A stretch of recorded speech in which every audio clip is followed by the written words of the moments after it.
nigga high as a motherfucker, by the way. Let me go fast for you. I am the nigga, young dog. This high ass nigga. They don't dance no more. It's all about the lean. Back in the day, crack was jumping on the scene.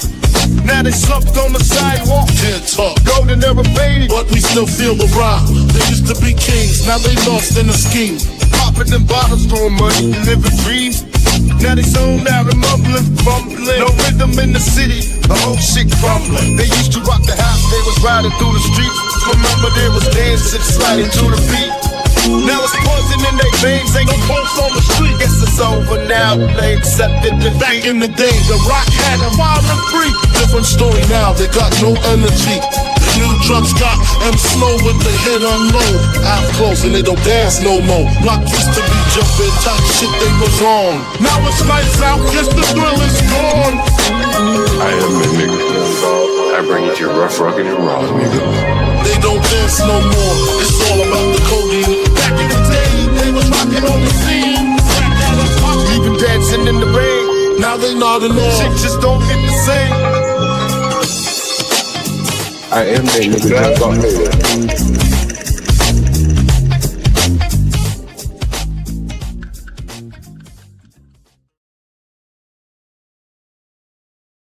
Myself to the stage here. I am John Galt, the Urban Landlord. This is going to be a Landlord edition today.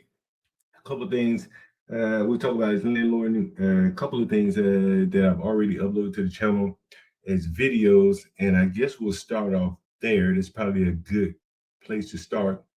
A buddy of mine, he sent me an Airbnb review the other day, and he's a landlord in the ghetto, similar to me, and he had a last minute booking request.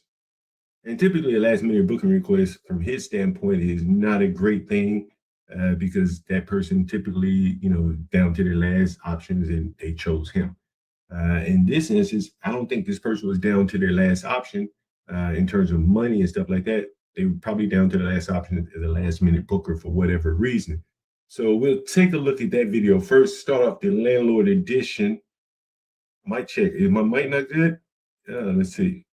Oh, damn. You're right. I am on the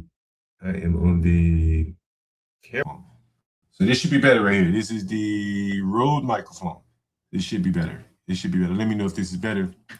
But anyway, so a real estate buddy of mine, landlord in the ghetto as well, he had a reservation for his Airbnb in the ghetto. And this is a familiar or relatively common occurrence in the ghetto on Airbnb. Airbnb is software, it's review system, stuff like that. In my opinion, is written for more or less mainstream, middle of the road listings, not necessarily for listings in the ghetto. You can say high max. So with that being said, Airbnb's listings, Airbnb's platform is more or less set up for nice units. Not necessarily for budget travelers. That is the way it is evolved. And I'll explain to you why. Budget travelers know, this is live. Budget travelers know that they can hold a bad review over the Airbnb host. And in doing so, they can extract refunds, things like that, because the host knows that if they write a bad review, he can be put off of Airbnb. So that's kind of how all of that works. Who's this? What's her name? Carlita Patricia Moran. Okay, all right. Fair enough. All right, so here's my buddy's situation, and I'll share this video with you. It's a video that I published earlier, maybe today or yesterday. And this is how it works in Airbnb when you're down in the ghetto. The review system and everything works against you, and you're in this basement type customers that didn't have a lot of money. The problem arises when guests, here is a review of someone, a buddy of mine who had an Airbnb guest who expressed those concerns in an email message. You see that message on the screen. I ended up not staying last night. I had to report for my volunteer duties this morning at 7 a.m. So I only had 7 hours before being up and reporting for work. So I got a hotel in a better area. I pulled up in the alley behind the house and felt very unsafe. So this again is a guest that clearly could afford a hotel. but he probably booked this Airbnb, thought it was a good price. The pictures made it look nice, but the area, the surrounding neighborhood, felt unsafe. The last 4 blocks of arriving at the house, I had squads of people yelling at my car, sitting at stoplights. People catcalling, and it just felt very unsafe. I felt so unsafe that I wasn't going to pull into any parking spot to look at my phone in that area. I've never been in DC before, so I had no idea where I was. It took me over an hour to get through the city and find an actual parking spot to look on my phone. It was almost midnight by the time I guess that guest was able to book a hotel or arrive. Anyway, so this is my a buddy of mine who is an Airbnb host, and this was the message that he received. So the guest clearly canceled the booking. He didn't. My buddy did not get any money for this reservation. And part of the reason why he didn't get any money, he gave the guy a full refund, is because he didn't want a bad review on Airbnb, and that is part of the problem there when renting in the ghetto. If you end up booking a guest like this person who clearly can afford better accommodations, and he stays there, you're going to get a bad review. On the other hand, you're dealing with people who don't have a lot of money, who are going to be a little bit more destructive to your property, but they're probably more in line with the customers that you're able to accommodate based upon your location and the condition of his apartment. We've profiled his apartment on the channel. It's not a renovated apartment, and so an unrenovated apartment in the ghetto is not going to be very ideal for Airbnb. And again, this is the message that the guy sent my buddy about not saying it's Airbnb. And one of the things about this reservation that comes to mind is this was a last minute reservation. So this person probably was looking at the last minute. He booked my buddy's place in a haste, but when he arrived there, it was too unsafe, cat calling, people standing out at stoplights. And for those of you that are familiar with the area, this is Anacostia, Washington, D.C., southeast. And this is the area right here, across the river from official Washington, D.C. Some of the headlines from the news: man hospitalized, 3 arrested after shooting in D.C.'s Anacostia neighborhood. Woman hurt in Anacostia shooting. Man shot and killed in Anacostia. Teen boy taken to the hospital after shooting in southeast, more like Anacostia, Anacostia, Anacostia, Anacostia, and so on and so forth. And so this is part of the reason why Airbnb hosts have a hard time making a go of it in these poor neighborhoods because they're only going to be able to get one type of guest that they can easily satisfy. The rest of the guests are either going to feel uncomfortable when they stay and write a bad review, or just cancel outright. Once again, I am John Galt. And that was my buddy's experience with Airbnb. You've seen me mention many times that at least once, where an Airbnb guest wrote me a message and said, "Hey, what is your ancestry?" before they would book the unit. Of course, I didn't respond. But anyway, so it goes there that this guy had to give up his unit for a night, didn't get any money, had to refund the guy more than likely, because as you can see on the screen, the guest as well as the host had the opportunity to write reviews. And I'm sure that the host would have written them a bad review. Give me 1 second. Somebody's just ringing the doorbell.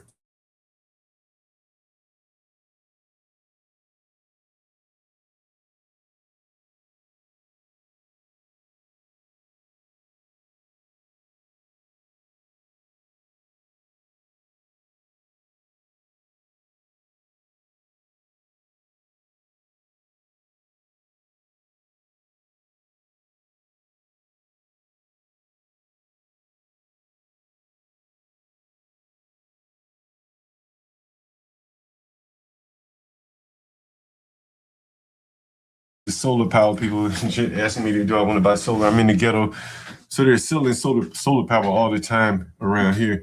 Anyways, I was cleaning up a room today, so that was my Airbnb buddy who has the Airbnb. Airbnb will suspend you for too many bad reviews. It's kind of like getting strikes on YouTube. So if you're on Airbnb and you're in the ghetto, you're going to get bad reviews just solely off the neighborhood. There's really nothing you can do about that unless your place is very, very nice, and you're not going to decorate it very, very nice because, well, the people that you're going to get in the majority are not going to be people that are going to respect and take care of their property. So that was my buddy on Airbnb. For those of you that have been around for a while, you may remember just a couple of weeks ago, we had a violent black tenant, a big, large, violent black man. And he was threatening me, things like that. Hey, he didn't have the money to pay the rent. And so today I'm going in the, I'll just scroll down my Twitter stream. How about that? We just go all the way down the Twitter stream. There's no particular thoughts on this stream. I got a couple things in the title, and we'll cover all those. This gets to be Brave's GOAT right here. This is, again, on Martin Luther King Jr. Avenue. And whenever you see these bikes, a lot of times they're just on the ground. Makes no sense, but they always just put them on the ground. And again, for most of these blacks that are riding these Lime scooters, so on and so forth, these bikes are more or less free, subsidized. The city provided these bikes for the young blacks to have the opportunity for transportation, presumably to get to work. And you see how they eventually take care of them. Again, scrolling down, Anacostia. Oh, damn, was I not sharing that? Yeah, here it is. Hey, so here are the bikes here. Typical of what you see in the ghetto. These bikes are provided for the students, for the young people primarily. And when they initially rolled this out, it was to help the young blacks compete in the job market. And here we go. And so that's kind of where that has devolved to. What was this? CC's last show was funny shit. Was that the one where he was walking? I don't know if I saw it. I think the last show I saw he was walking around. That was pretty good. It was a different kind of format for CT. All right, down my Twitter stream we go. Here's something from Facebook. I shared it with you. This is again, this is downtown Anacostia. My buddy who has the Airbnb, to get to his Airbnb, this is what you likely would see on any given day. And you'll hear that. This is again, this is downtown. Again, this is downtown Anacostia. It looks like I got an arrow from StreamYard. I'll share my screen again. This is downtown Anacostia. This is right by the food stamp office. You would have seen me here do a live stream from by the food stamp office. This is the area where the people were speaking into the empty phone, where there was no one on the other line. Again, this is downtown Anacostia. Yeah.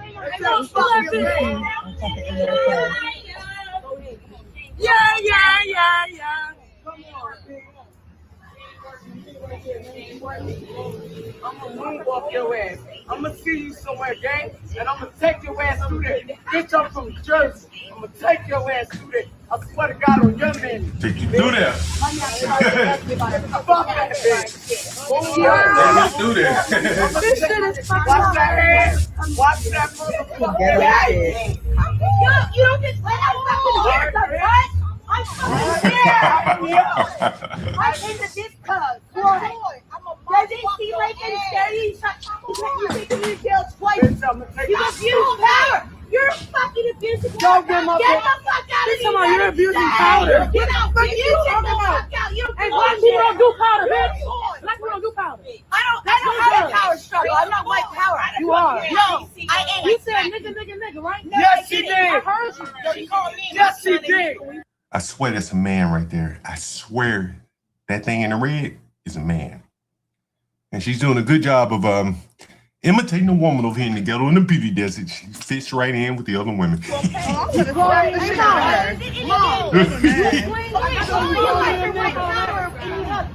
trash behind you. Is that what's going on? Oh, you guys have white trash behind you. You white trash. Right. White trash. Like everyone's white. I'm like, you don't know. That's why you don't like me. I don't like you because you ugly as shit. Here's the half man, half woman, calling the white woman ugly as shit. You're white. I'm like, you don't know. That's why you don't like me. I don't like you because you ugly as shit. Ghetto, motherfucker. Wow, ugly. Ugly as shit. Yo, this woman is taking her life at risk coming out here in the ghetto like that. This is it's right in front of the food stamp office. For those of you who remember, this is remember the lady I interviewed? She had Killer, which was her boyfriend's name or his nickname on her neck. She's taking real serious chances out here in the ghetto, agitating these blacks, and apparently she's saying the N-word and all that stuff. You know, I didn't get a chance. Did I get a chance? Yeah, okay. Yeah, I didn't get a chance to show you the rest of that Airbnb review. This is the second page of it. So I would not be staying due to feeling like the neighborhood was very unsafe. Again, this is my buddy's Airbnb. You've heard him on the call several times. I felt my car would be broken into or someone robbing me in the alleyway. Thank you, and sorry to be a bit harsh, but I'm just telling you my truth of what happened. This is my truth, he says. And as you can see, I think you can kind of see the top of his head. This looks to be a white man, but he's just telling you his truth, what he encountered just entering a black neighborhood. That's what he found. He said people catcalled him. He did not feel safe. And so he decided to cancel the reservation with my buddy. And this is what it's like doing business in the ghetto. The reputation oftentimes precedes whatever property that you're offering there. You don't even get a chance to present the property because of the bad behavior of the people in the neighborhood. Here's another video. I'm not sure why I put it on Facebook. We'll take a look. Here it is here. So much going on. This is not DC though. Oh yeah. Oh yeah. One more time. Oh yeah. Get that bitch. Open that bitch. One more time. It's gonna open one more time. There you go. And the reason why I'm showing this again, we had JP up on the panel the other day, and he was talking about how he will destroy someone's property. Again, he was talking about it from a landlord-tenant situation, but again, I don't think this lady is a tenant here. Clearly, but look at how readily she is willing to destroy someone else's property, and then listen to the people behind her, encouraging her to destroy someone else's property. Yeah, this looks to be Philly or Baltimore. That shit not opening. And you can't help but notice all of the energy that this probably some drug-addled woman is putting into this. This is the black destructive by nature. Yo. She wilded out. What's going on? That window is coming out. She on that. Now, one black person would say, "Hey, lady, you destroying someone else's property." It's a laughing, funny affair. Good shit. Two more hits. She on that. Two more hits. Two more hits, babe. Two more hits. She got that thing back. She tired as shit. Somebody help me. Please help me. She said, "Somebody help me," because she knows somebody will offer up a destructive hand. What are you doing? Help you do what? You do what? Get in that door. Oh, Yo. What is she doing? I don't know what the fuck she doing. no, that shit coming off. No, you got to I don't know what she doing. Two more hits, you in there. Couple more hits, she baby. tripping. You in.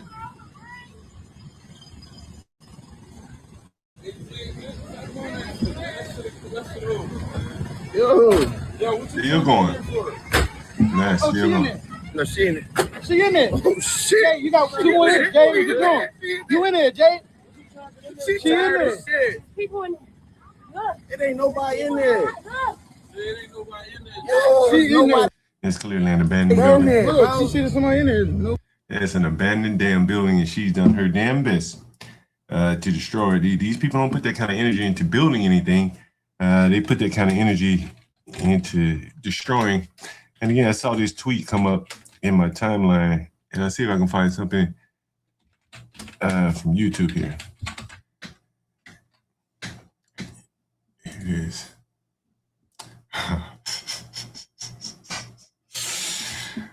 Damn, it must be a nationwide occurrence. We'll start in Baltimore. In Baltimore, first day of school, I guess it was this week, probably Monday. Teen takeover ends in crash. A teen takeover in Baltimore is the rotunda ended with scooter crashes, a shattered store window, and a fight involving several female students. Police were called after hundreds of students gathered at the shopping center following the first day of school. And it's teen takeover, first day of school. Well, all quiet here at the rotunda at this hour, but earlier, police Oh, damn. burst on the property after a large group of students showed up. At the rotunda on West 40th Street in North Baltimore, hundreds of juveniles flooded the area, blocking traffic, reports of assaults, and several fights on the property, enough to trigger a response from Baltimore City Police. God damn.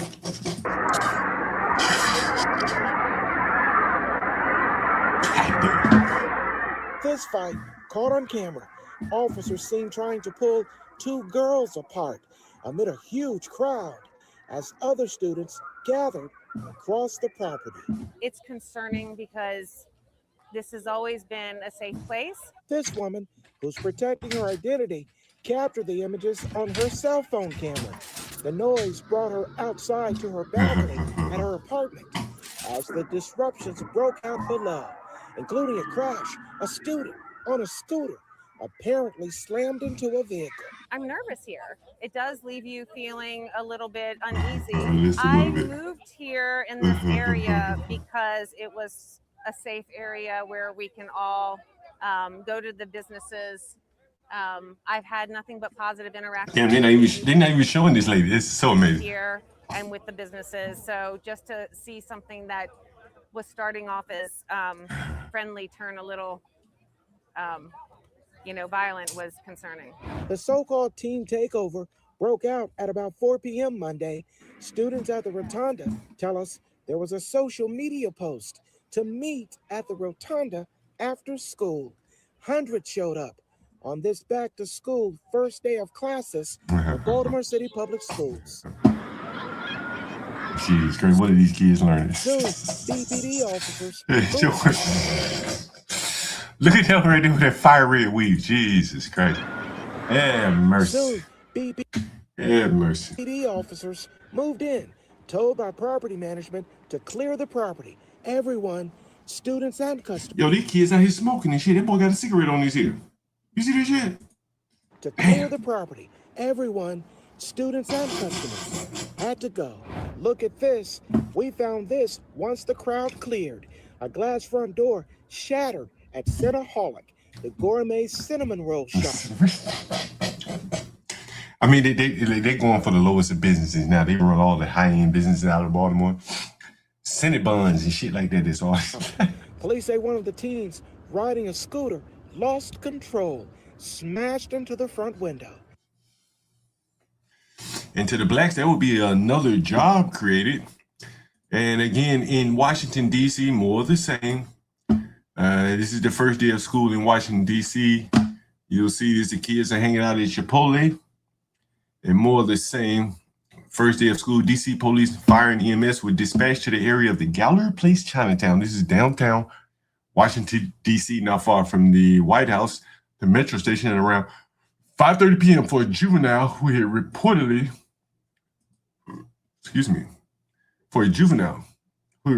been pepper sprayed. A group of roughly 50 juveniles were observed hanging out near the metro station, some on e-bikes and Lime scooters, the same ones they ran into the building with. It appears that one person was taken away in an MPD transport van, although unable to be confirmed. Some officers from both Metro and DC police were seen carrying pepper spray ball launchers for crowd control. Again, this is the first day of school in DC, and Baltimore County is experiencing some of the same things there. Destructive behavior by the kids, and it just really makes you wonder, are we really wasting our time trying our best to educate these kids? Which led me to, I guess I'll go down a couple more things on my Twitter stream, and then I'm going to cover Mr. Fantastic. The other day I was on Mr. Fantastic's channel, and an interesting discussion about Howard University. We'll talk about that in a second. Anyway, here's a tweet. Again, this is a DC local, keeping it local about DC or real estate and landlord and stuff. I have a house in DC that's been vacant for almost a year. It's unbelievable in DC. I have rented out for 10 years previously. It's fully updated, has parking and private outside space, and is close to Noma, Mount Vernon Triangle, and Chinatown. These are very good areas, but not in any of those neighborhoods. So it's near but not close. Near but not in the neighborhood, but close. It is in 2000, this is the zip code. I cannot get a decent applicant. This is very interesting.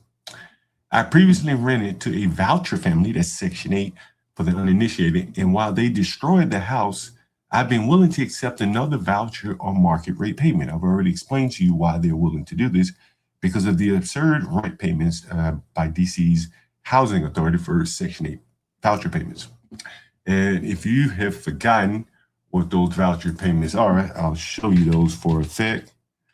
DC HVP payment standards.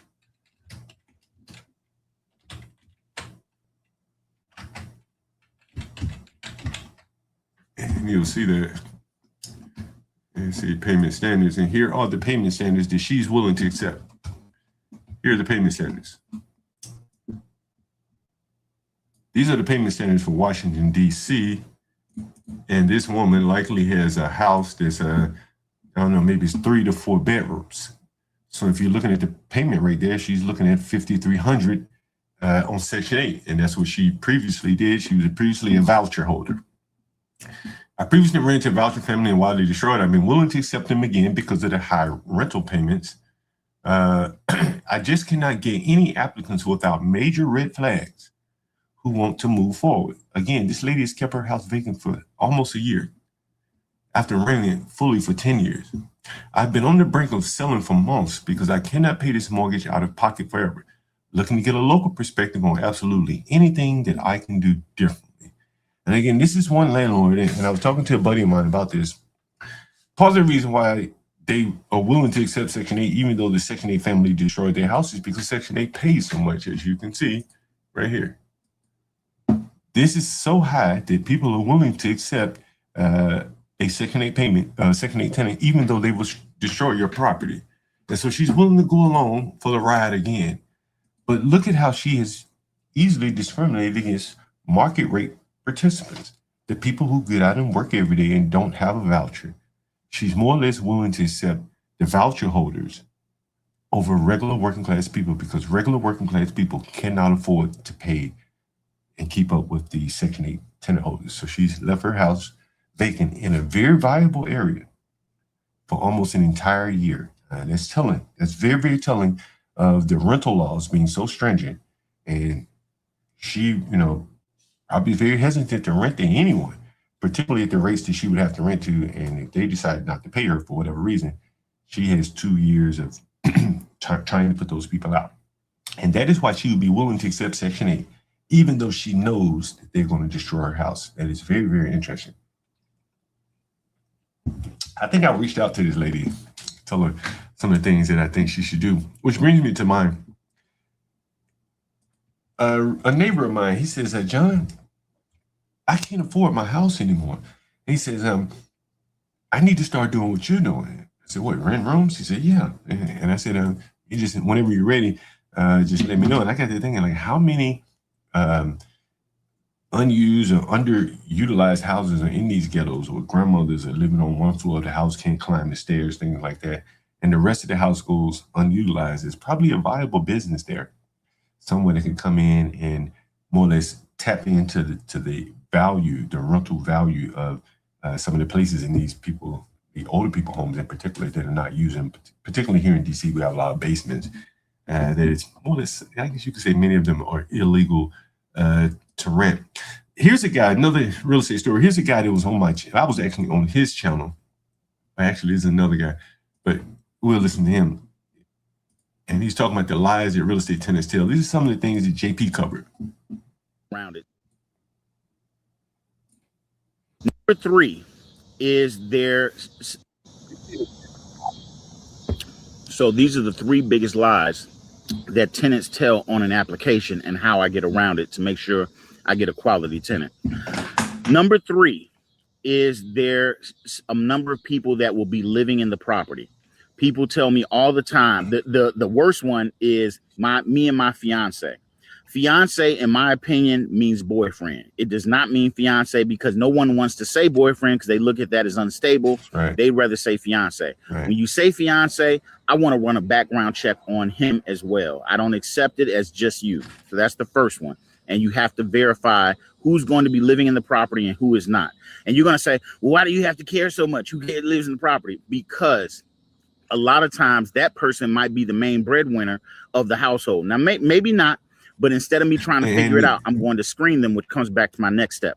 The second thing that they lie about. The other big thing in terms of needing to know who's going to be in your property is because look at the big black violent tenant. You know, I don't run background checks and things like that, but if they were renting a proper apartment, people will want to know, oh, is it going to be you and your boyfriend? And the boyfriend, as you can see, he's on Narcan, so he's on some type of heroin. I think I showed that to you already. He would counsel her out of being able to get the apartment. And that is what this guy is referring to here. He's catching them in lies because one of them probably would not pass the background check, typically the man. Is employment status. People will tell me that they're employed, they just started, something like that. I don't want to hear it.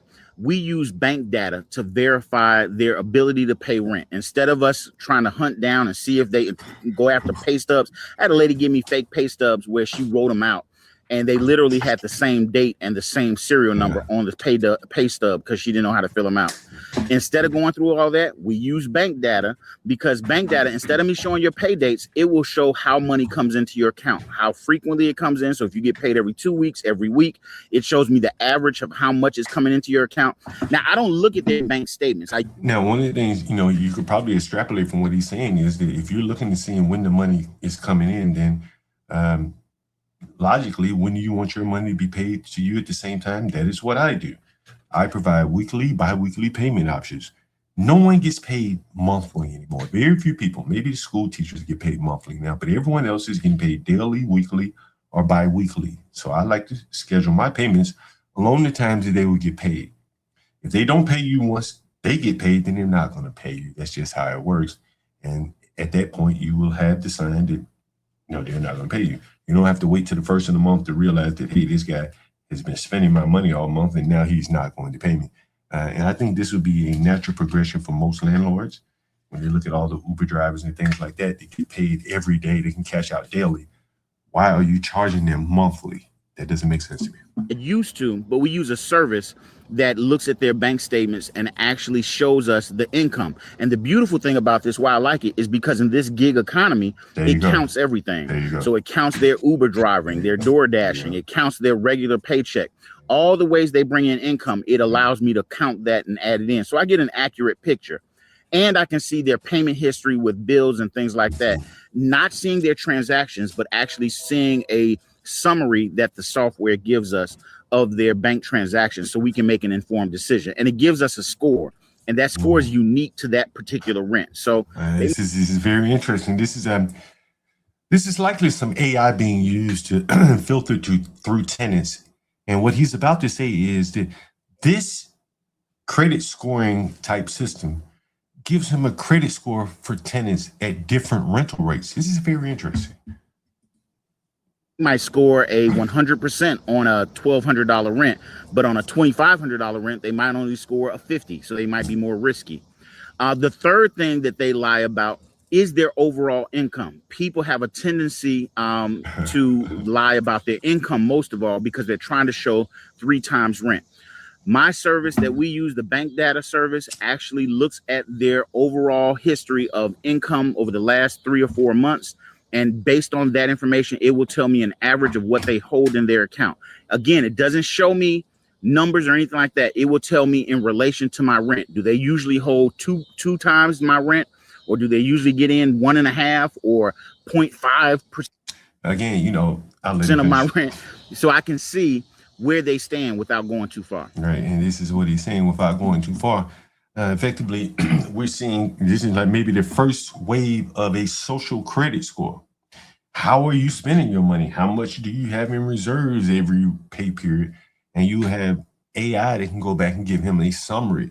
Is this something that the human eye can do? Credit scores of, oh, we're not doing this kind of Monte Carlo type simulations. And what if your rent is this or what if your rent is that? This is new dynamic credit pricing for these more challenging markets where people are getting paid on a very frequent or infrequent basis in some cases.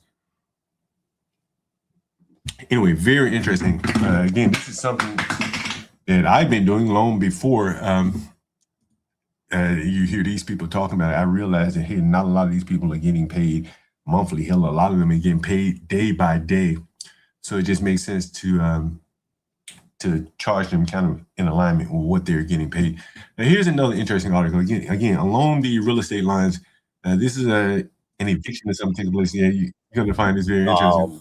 Victoria, you may the lady that was right here. Yeah. You may find this very interesting. It may remind you of the guy that I had to put out of my house earlier.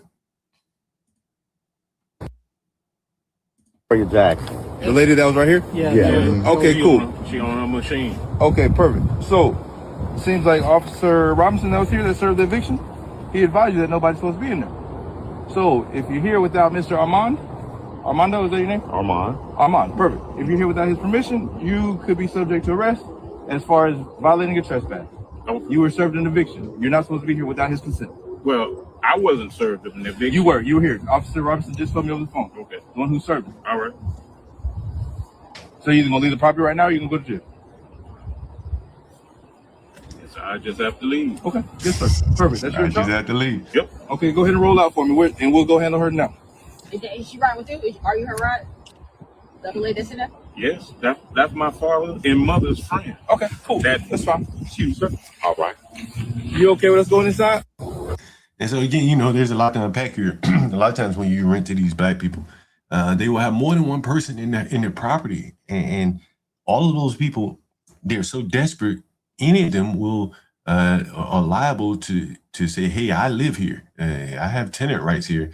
I showed you a video just the other day to give you a very good example of what I'm talking about. Here's a video from the other day. I walk into one of my properties, and it was a black man. I'll show it to you. I'll show it to you. This is where is it? It's here. Yeah. And this is really amazing when you think about it. Take a listen. Example of why you have to charge black tenants more. I primarily rent rooms. Typically, when you rent a room to a black person, there's always going to be an extra person, at least one more. In this case, I want you to take a look. Here's 3 blacks staying on me while only renting to 1. Hey, buddy, yo, wake up, my man. What's up, bro? Yo, this is in the living room, by the way. Why you sleep down here? My man ain't. Huh? My man ain't that much, girl. Oh, so I don't know if you can hear him. I think I'll explain it. You hear me mention why he's down there on the floor. You ain't got no place to live? I'm supposed to crash in. Hold on, listen. I'm not home. I was saying my man and there was a girl.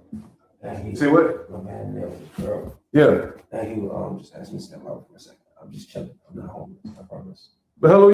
What he's saying, if you can't hear him, he said his man is in there with his girl. That's his girlfriend. I guess they having a little moment of intimacy, and so they kick him out. So he was going to stay there if the girl hadn't come over. So here I am renting a room to 1 person, and now there are 3 people in the house. You been out here sleeping? 3, 4 hours. Shit, that's more than a second. Hey, I'll get up, bro. Yeah, man. I mean, you know what I'm saying? People live here, like, you know, shit, sit in a chair. Understood. You know what I'm saying? Like, you know, people don't want to come down and see somebody sleeping down in the living room and shit. Yeah. Yeah.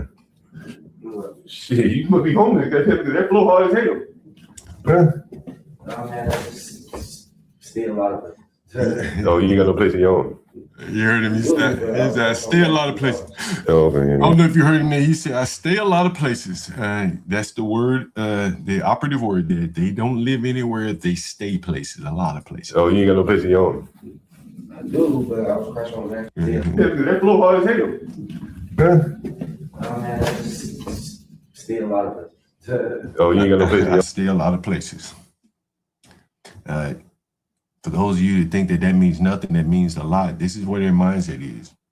They're like a rolling stone. They live nowhere. They just stay a lot of places. And in this case, he's staying on my floor. Yo. I do, but I was crashing on that just always. Oh, man. Now, for those of you that you probably can hear it. So why is he on the floor? Again, the black male, him and his buddy, I guess they were out on the night, or maybe this guy's homeless. I don't know. But the black male said, hey, man, I got my bull in here. Got my bull in here. We about to get intimate, man. Me and the bull. He said, you got to sleep on the floor. Listen, I don't know if you heard it. Listen. Take a look. Here's 3 blacks staying on me while we're into 1. Hey, buddy, yo, wake up, my man. What's up, bro? This is in the living room, by the way. Why you sleep down here? My man ain't. Huh? My man ain't that much, girl. Oh, you ain't got no place. See, my man in there with his girl. This guy's drunk. He said, my man in there with his girl. Live? I was supposed to crash in. Hold on, listen. I'm not homeless, man. I was saying my man and there was a girl. My man in there with his girl. His bull. My man and there was a girl. My man there with his bull. He just asked me to step out for a second. I'm just chilling. I'm not homeless. I promise. But how long? What he's saying, if you can't hear him, he said his man is in there with his girl. That's his girlfriend. I guess they having a little moment of intimacy, and so they kicked him out. So he was going to stay there if the girl hadn't come over. So here I am renting a room to one person, and now there are 3 people in the house. So you been out here sleeping? 3-4 hours. That's it. Shit, that more than a second. Hey, I'll get up, bro. Yeah, man. I mean, you know what I'm saying? 'Cause people live here, like, you know, shit, sit in a chair. Understood. You know what I'm saying? Like, people don't want to come down and see somebody sleeping down in the living room and shit. Yeah, that's good. Yeah. Shit, you must be homeless because that floor hard as hell. Huh? Oh man, I just stay a lot of places. Stay a lot of places. Oh, you ain't got no place of your own? I do, but I was crashing on mattresses, all that stuff. Oh, man, yeah, that floor. And you know, basically, he's homeless. If he had a place of his own, he would have gone there. You can see he spent his money on alcohol and drinks. That was clearly apparent right there on the floor. You can see a bottle of whiskey. He has his Nike. You see the bottle of whiskey there, the Air Jordan, whatever throwback ass Air Jordans he's wearing. Shorts on his Air Jordans and stuff like this. This is how they spend their money, and then they end up sleeping on the floor. So I'm upstairs, I'm cleaning up a room, and I hear him come and use the bathroom again. Here's 3 people in one room that they shouldn't be there, and you know, this guy, you know, clearly doesn't have a place to stay. I'm not sure how often he is crashing on my floor, but the other people who are paying rent, they don't want to come in the house or leave the house and see someone sleeping in the living room while his buddy is having sex with some bull in his bedroom. What's the name, John? And that is what it's like renting to them. That is what the other landlords are saying. You know, it's always going to be more than one. That's typically how it goes, particularly with the men. You know, they're going to have their girlfriend, their boyfriends, whatever the hell they're doing. And so they're going to use up a lot more water, a lot more electricity, gas, whatever the case may be. And so how do you properly price these people, price rent for these people, when you never know when they're going to have more people than they're going to tell you is going to show up. Here's another video, another tweet. Let's see if I can find it. Going down the list here.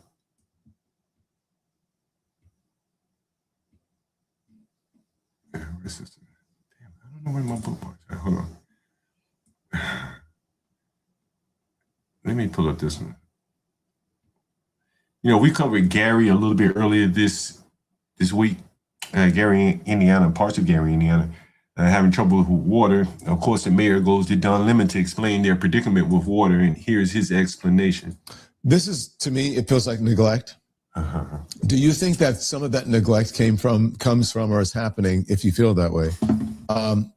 It may be in part because Gary is a Black working class city. 100%. I believe a couple things are at play here. During the middle of the restoration process, the utility company, and full transparency, 15 years, I worked for that company, so I know about the process. They were releasing the updates of restoration, and Gary was not listed on that restoration list. Gary is the largest geographic footprint of a city that we have, not population-wise, but geographic footprint. And that was the moment that the extreme frustration came out from the public, because it would appear that we're being forgotten when you don't list out the actual restoration time frame. So that's where all of the mayhem really started to get triggered on the ground level. Yeah, sure. You know, part of this, the issue that Gary was having, if you were looking at the pictures, aside from the people shooting at the utility workers, is that to maintain, you know, proper utilities and stuff like that, you have to trim back trees and stuff like that. That was not done on Gary's in the city of Gary. And so when the trees start falling, you have power lines going down, probably many more power lines that were in the suburbs and stuff like that. And so I think that is the untold story of you know, it's basically a lack of maintenance. I got a video I want to share with you guys. Let's see if I can share it. How can I, let's see, open this, open it. I'll just download it. A while back, Master Kim and I, we called a store. Let me rename this file, MLK store. A while back, Master Kim and I, we called this store on Martin Luther King. It's right near one of my properties. Let's see if this is it. No, that's the short one. That's the short one. Let me get the long one. Let me get the long version. Let me get the long version here. Give me 1 second. Where is the long version?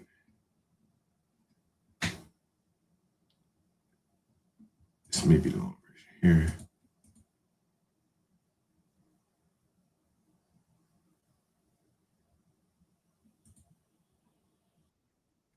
Oh, yeah. All right, this is let me make sure this is it. Yeah. Yo. So you're gonna see something funny here, guys. Don't laugh. Well, you can laugh, I don't care.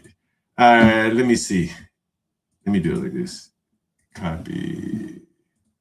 Well, I think I can do it like this. So a while back, Master Kim and I, we called a corner store, convenience store. And Master Kim did the negotiations for the store. Well, today I had a chance. I was riding by the store, and I had a chance to go inside of that store. I don't know if you guys remember the store. You can find it, the video on the channel. But here is the store. You're going to see something funny within the video, but nevertheless, is this it? Yeah, this is it. All right. Wait a minute. Oh, it's wrong. Wrong window. Hey, give me 1 second.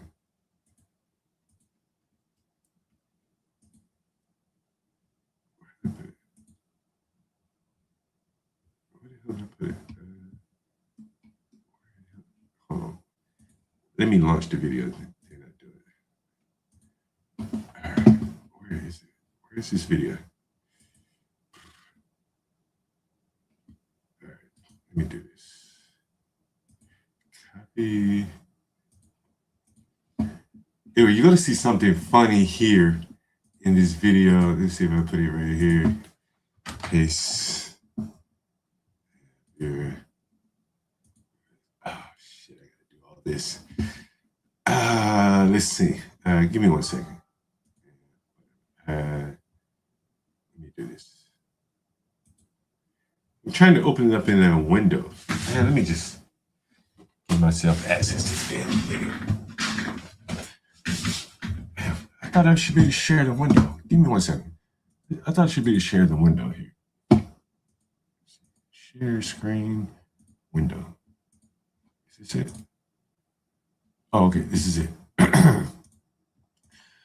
Yeah, this is it. Okay, so I got a chance to go into the Master Kim and I, we called this store a while back. I got a chance to go into the store today. And not to my surprise, it is an Ethiopian store owner. He owns the building. He's trying to sell it. So he has some contractors or something like that. Matter of fact, let me call Master Kim while I have you on the line. We can talk through this store. Let's see what Master Kim's number is. Master Kim. 678 3.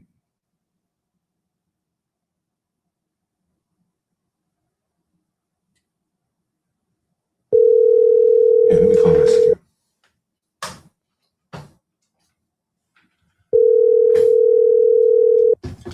And let me grab a beer while I'm at it. Hey, what's going on, John? How are you, Hey, sir? what's up, Master Kim? Master Kim, you won't believe this. You ain't gonna believe this, Master Kim. Well, yeah, I can read your mind. I'm watching the stream. So I got a chance to go into that store today, Master Kim. Yeah, that's right. Did you meet up with the realtor, or who did you No, meet I up met with? up with the owner, Master Kim. The owner. You kidding me? Yeah, and you ain't gonna believe this, Master Kim. Even and again, I'm not that type of person, but let me show you the store. Let me show you the video, and then you'll see what I'm about. You're gonna see something very interesting. Oh yeah. Where is my tab for this? Is here. Okay, let me play it. I'm talking about you right there, Master Kim.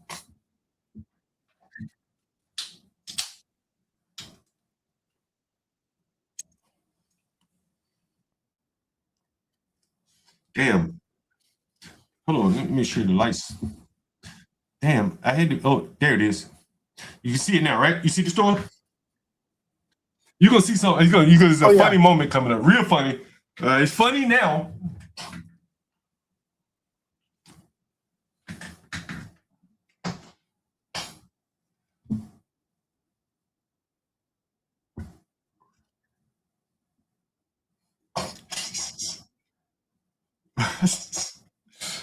So basically, there's a hole in the floor of the store, Mexican. I ain't see the motherfucker. I'm looking at the coolers and everything else. Damn it, for a big ass hole in the floor. Big ass hole, man. And I fell in that motherfucker. Look, that's me falling in the hole right there. I'm in the hole. I'm down in the hole. I'm down in the hole, Mexican. Yep. And John, did you get hurt at all? Any nails or debris, or did you cut it off? Man, I just skinned up my leg real bad. I could have broke my leg though, honestly, man. I could have fell all the way down to the basement. You know what I'm saying? Like, it was a big ass hole. But again, I wasn't paying attention. I'm looking, I got my head up, looking at the walls and the coolers and everything. And down I go in the hole, Mexican. Down I go in the hole. Luckily, man, I ain't break my leg. Man. So the floor is kind of rotted out. Oh obviously. man, the floor is rotted out, man. Big ass hole. So is there a full basement, or what is it like? A little? Yeah, you got a full basement, man. But I fell down there. I fell down there, fucking hole, man. I was like, man, hell, just go into the basement. I was lucky. I was able to add enough energy, power to get home, man. But no one's gonna buy this Mexican other than an immigrant. It's too much work. It has upstairs apartments as well. And, I'm going to say this. Let me play the rest of the video so you can see the rest of it.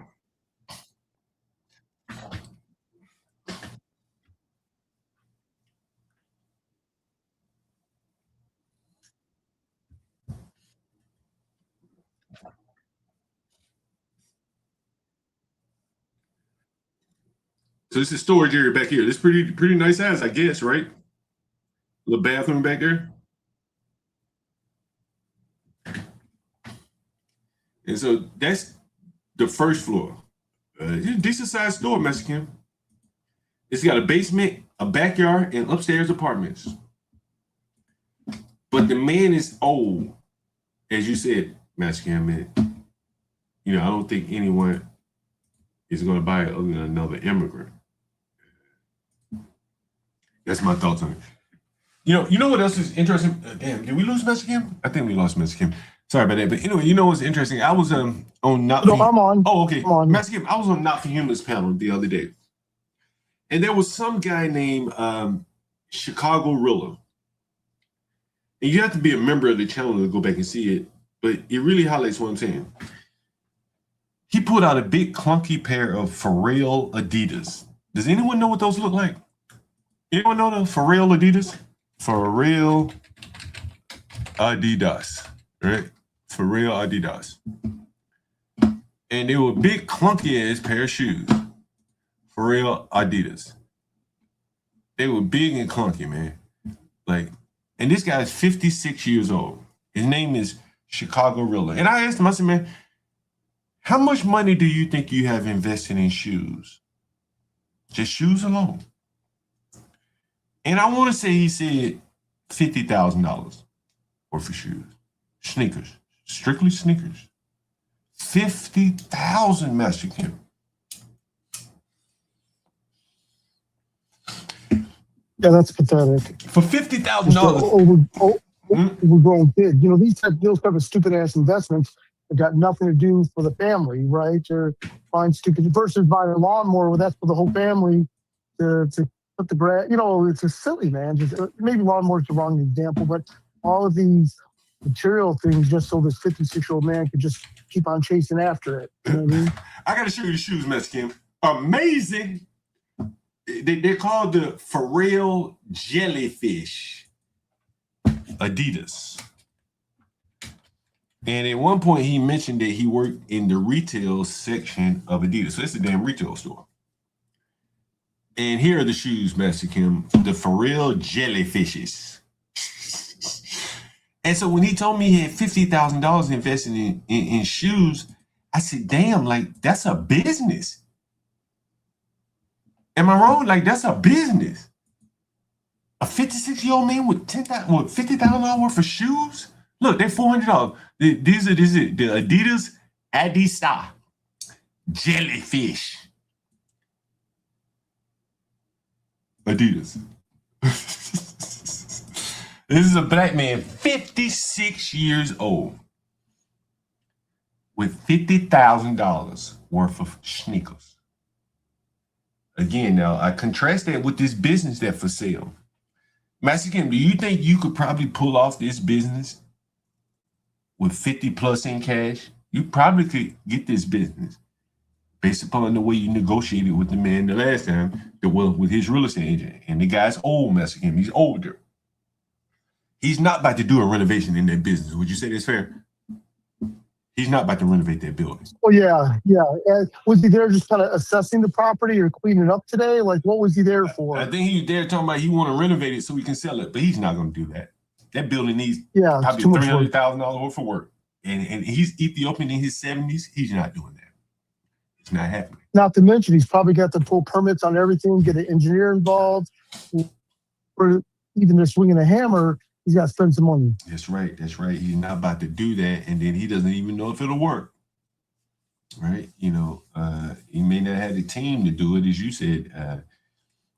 And so, anyway, what also is interesting is a bunch of a couple of Hispanic workers out there looking, I guess, giving them some estimates. Now, John, there's some slick way to try to, open the building and try to pimp like it's not been closed for 3 years because the city is a little aloof. They're unfamiliar with whether it's been closed for 9 months or 3 years, So, but to get the CFO, if you act like a buster and go to the city and try to, hey, I'm thinking about opening this building, then that's when you're in trouble. But if you can sneak in, do the repairs, and then go down to the city, make it sound like you've only been closed for 9 months, and then the CFO, although you may have to get a CFO, it's not going to be the same. It's like versus I think if you go in and have to apply like a dummy for a CFO, you got to bring all the electrical, all the HVAC, everything up to code. You know. Hold on, Miss Kim. For the audience, CFO is a certificate of occupancy, right? Yes. That's what it means here. Yeah. Go ahead. Go ahead, Miss Kim. But yeah, so. Well, John, it makes sense for you to fool with this guy, right? Because you've got property on the same street 2 blocks away, Yeah. So it makes sense for you to fool with this guy. Plus, the real value of it. You can get that property fixed slowly over time with just the imperative stuff, the safety related stuff. Yeah, there will be some synergies for me. There will be some synergies. Yeah, and then plus you understand the type of drywall or plaster or whatever the older structures have.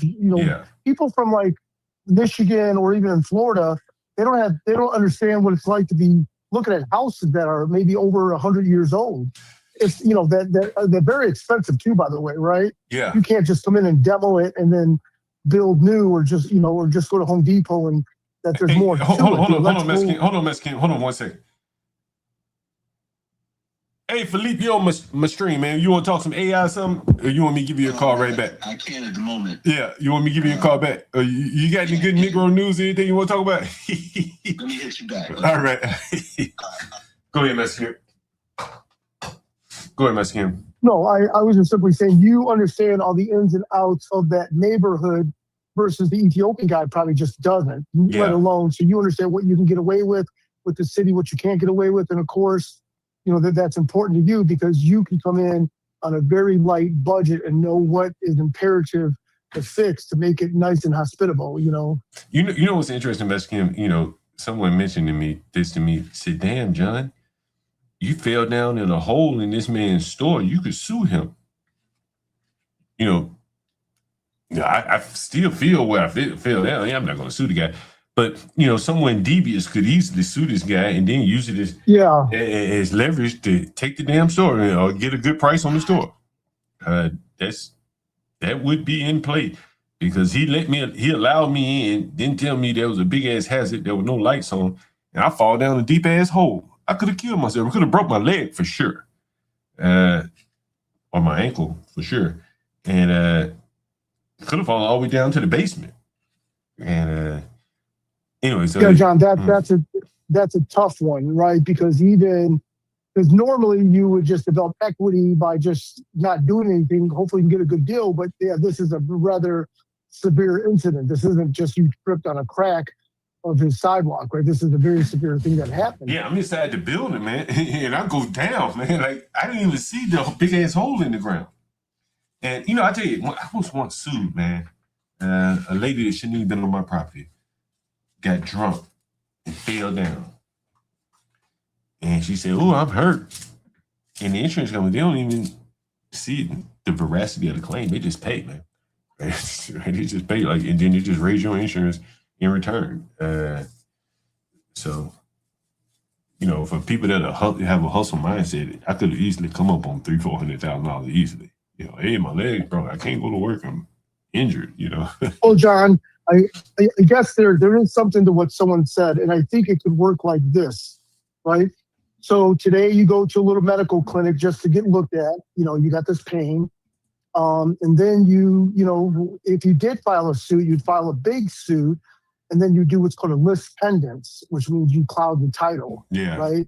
So that means right off the bat, you already put like $200,000 or $250,000 filed the title because of litigation. So there's a way to monkey up the title. Yeah. That if old boy ever did want to sell, he's got to satisfy your lis pendens lien first. So, but you know, and that's unencumbered. You know, is it worth more to bring a claim against the guy and hold and cloud his title versus the asset? Maybe say that as plan B, right? Because if he doesn't budge or he thinks, you know, and there's a very good chance if he's Ethiopian, he might be old school. He's probably back on property taxes. He's probably, you know, I'd be curious whether he's got up-to-date insurance on the building, you know? Yeah. And the reason why is not that the guy doesn't have liquidity as much as this whole insurance concept is a Western thought. Yeah. You know? So he may not even have an insured. I would first, hey, you know, I emailed you a list of questions that I gave you about 2 years ago about that building. And they're still important today. Yeah. You know, the questions are still unanswered because that real estate lady did a trashy job. If anything, this is a good exercise on if you got a commercial building, just don't be giving it to some real estate person without commercial experience. Yeah. Commercial experience is very important, particularly for a distressed asset like that. You need someone that probably has a Rolodex of connections of people who are looking to buy that type of asset. That's what I would think. I don't know. I'm not into commercial. So, John, you seem to be showing us a list of Ethiopians, and what's that country next to Ethiopia? They're going to war back and forth. Eritrea, you know, these hardworking people that are just, you know, real estate dummies, whether it be commercial or residential or rentals. They just buy assets that they just don't know how to control, or there's no plan B. You know, I think they are operators. Operators. You know, I covered this a while back. This is by I used to own a property right here near this place, even closer than where I am now. I'm still close to it. And I want to see if I can find this article. This right here. And it should be something like that. Yeah, I talked about this a while back during the Rick Chow case. And here's another convenience store owned by an Ethiopian. Here, life is cheap is the headline. One DC store, 16 surveillance cameras, and 2 murders in 7 months. And here's the Ethiopian guy, Samir Abraha. And Mike Johannes is his clerk. That they run an Ethiopian store, and they all team up to buy the store, so on and so forth right there. So they do have a strong presence. I've shown you another bodega where the women were running the store late in the evening. Late at night, I should say, midnight. They closed the store. So the Ethiopians do have a presence here. They're competing with the Indians and the Asians to run these ghetto businesses. What do you make of that, domestic camera? John, I'm sorry. You know, although I've got an ear, but I can barely hear you. Yeah. And I think you're talking about that store that you've taken us to before, where it's all Ethiopians and the women are working. Yeah, there was that one, and then there was another one around the corner that was profiled in the Washington Post, where there was several murders, and the guy had just bought the store, and only to be faced with murders. But it just shows you the strong Ethiopian presence as entrepreneurs in the ghetto. And so that's kind of interesting to me. They have a strong presence. It sure is. Yep. Hey, John, can we talk about the MLK building real quick? Yeah. What makes this incident highly unique and you falling through the floor is it was recorded. Yeah. Right? That is highly unusual that you didn't intend to, but there's proof that this took place. You know, that's highly unusual. So maybe you should bring a claim against these fools, you know, because it's you know, the guy will settle. I mean, but you know, but you're gonna have to take yourself to the hospital or something today, you know. Yeah, that is interesting.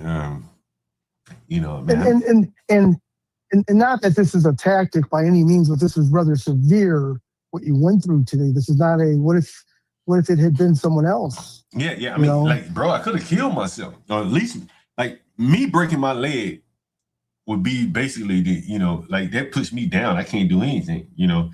At that point, I really would say, hey man, you got to compensate me. Yeah, I'm down now. Well, John, on the stream, I did say when I saw you in person, I was rather surprised. You got like a swimmer's body. That don't be fooled. Like on the screen, you look like an old man, but in person, that's not who you are. You're in shape. Yeah, I'm in so you're in shape, and you caught yourself. Yeah. Right? Can you imagine if I fell through it, or someone twice your weight? They would probably break both legs. Yeah, you might have gone through the ceiling, the basement. Yeah. That's very true. Yeah, that's very true. You know, Mexican, I wanted to do one more. I've been talking about mostly real estate today, and I saw a house for rent around the corner. And I'm betting that this house is only accepting Section 8 vouchers. I guarantee you. I bet this house is only accepting Section 8 vouchers. The problem, or the sad part is, for working class men, it's a stone's throw from the subway. A stone's throw from a metro bus hub to take you anywhere you want to go in the city, for the most part, with minimal transfers. But I bet that they only are taking Section 8 because of the Section 8 payment standards. And so that's what I'm going to call this this property. Let me see if I can put the property up here. See if I can show it to you. What do you think about that, Mexican? You think it'll be Section 8 only? You know, John, it's interesting that you understand the business model of that and then mix that with the real estate value. So it's a very interesting, clean insight that you have. And you haven't been wrong. Everything that you've called relative to your next door neighbor's house, or other houses, or other properties have been spot on. I don't think you've ever been surprised, you know. So I think your spidey senses and experience are probably spot on. It's going to have to be Section 8, just like what you mentioned earlier in your stream and others, you know. Yeah, they just there's more money, although it's destructive to the property and long-term value. It's just you can't resist that type of money. And that also happened with the hoteliers, you know. Yeah. The government was given so much money to take care of these idiotic migrants, but if they know long-term, it will destroy the future of that hotel. Hey, two things before they did. Hey, two things before I call this real estate agent. Mexican, did you see the Airbnb review message that my buddy shared with me? Yes, about someone that could afford a hotel room, but then they took the Airbnb, and then they're the first to complain, and it actually hurts. They're going to leave a bad complaint, so their expectations are higher. Yeah, you know what I equate it to is like a customer mismatch. You have a low-end customer go to a high-end restaurant, they're going to complain about the prices because the quality of food is going to be higher. You have a high-end person go to McDonald's, and he's going to be complaining about the service and the quality of food. It's a customer mismatch. And so someone booked my buddies an Airbnb that was not accustomed to coming into the ghetto. The people screaming and catcalling and, you know, hanging out all night. He was like, hell no. I can't live over here. I can't even stay over here for a couple of days. So he canceled. Those are the people that are able to cancel. The people that are unable to cancel, they're more likely to write you a bad review if your place isn't A1 up to par. Because even though they don't have a lot of money, they're booking Airbnb, and Airbnb has a reputation of really nice places.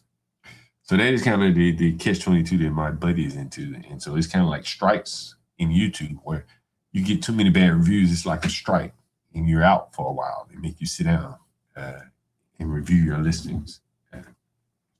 So hey, John? Yeah.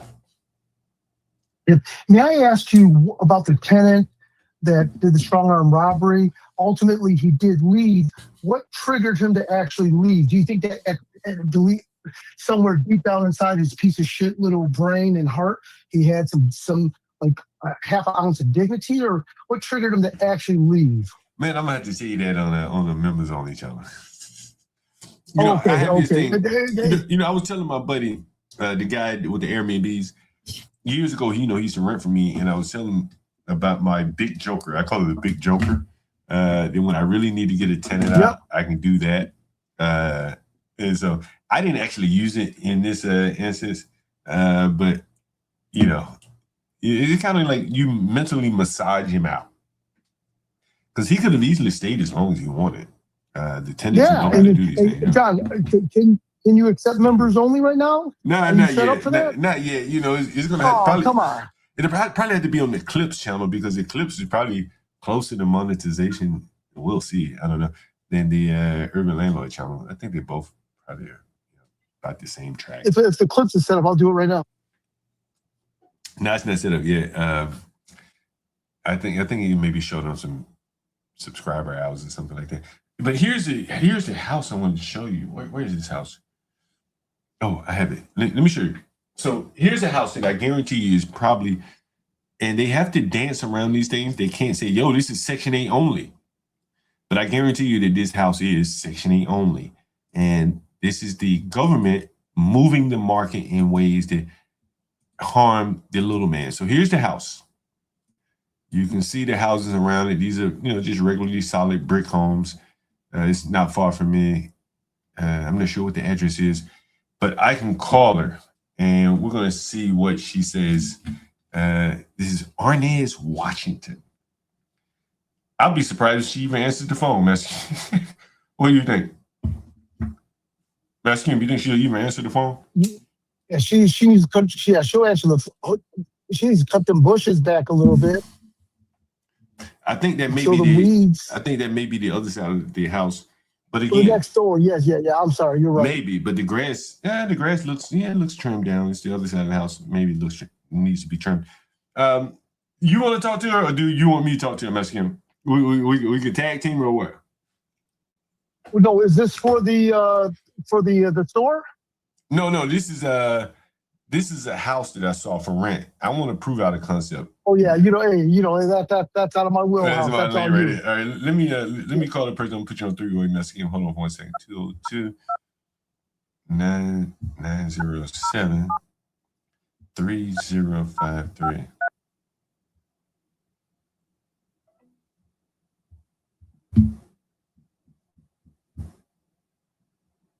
Did it go through? Hello? Anybody on here? Shit. I must have hung up. 202-907. I got a new phone, by the way. 3053. Oh, shit. Oh, shit. This is unbelievable right here. When I show you this, unbelievable. Unbelievable. Hopefully they answer the phone. Unbelievable. Unbelievable. Oh, shit. They're going to answer the phone. Trust me. They're going to answer. Let me show you the name of the company, right? Can you see this? Damn, let me put myself on. Let me show you the runner. Oh, shit. This is unbelievable. Please leave your message. I got to call them back. They got to answer the phone.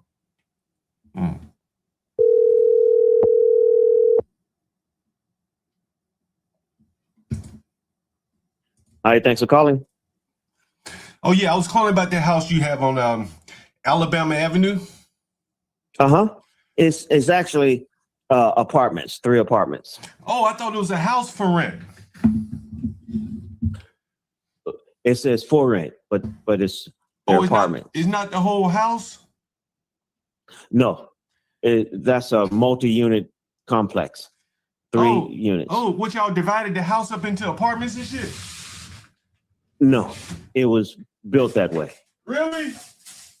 Mm-hmm. My uncle bought it in 1948. Oh, wait, oh, 3 wow. units. Okay. So what's the name of your company? The Affordable Housing Solutions Company? Yep. Oh, how long y'all been in business? Phew. I mean, I never heard of you. That's why I asked. Yeah. You know, we've been around. This is 25, so 27 years. Damn. Well, anyway, I'm 98. interested in the property. In renting. What do y'all have? 1 bedrooms, 2 bedrooms, or what? 2 bedrooms and 1 bedroom. The basement is 1 bedroom. The upper 2 units are 2 bedroom.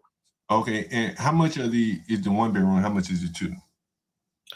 Well, depends on if you want them with utilities or without. Okay, can you quote me both prices for the 1 bedroom? Yeah, so the upper one for the 1 bedroom is just the same because that's in the basement, right? It's in the basement, right? Right. Gotcha. Right. Mm-hmm. So that one is $1350. That's the basement apartment. Okay. Yeah, and it the other 2 comes with 1 parking space associated with that, but the basement doesn't in the back. Okay, convey a parking space. Okay, and so how much is 2 bedrooms? 2 bedrooms, $1650, and that covers water, gas, and everything other than electricity. And you have move-in fees, I'm guessing? You got move-in fees? Yeah, the same. Okay, so it's first and so last month. 1 month. Yeah, exactly. So for the 2 bedroom, you're looking at about $3,500 to move in? Yep. And for the 1 bedroom, about, what did you say, $1,200? What did you say, how much? No, $1,350. So $2,700. $2,700. And is that all the move-in fees, or is it like credit check fees, something like that? Yeah, that's it. Okay. That's it. No. Okay, that's perfect. No pets. No pets. Okay, cool. What else? Do you accept Section 8? Of course. Okay. I don't have Section 8 though. I was just wondering if you accepted it, because sometimes I don't like living with No. Section 8 Yeah. I don't like living with those Section 8 people sometimes. You know what I'm saying? I'm in property management myself. I'm in property management, so I have to deal with Section 8 people sometimes. Well, hey, they're a little rough to live around. Is anyone living there now? So, we just had some people move out. Yep. Were they on Section 8? No. Okay. So, but you think? But we're on the registry, so we're part of the DC registry. So everything's. Oh damn! They got a registry for that.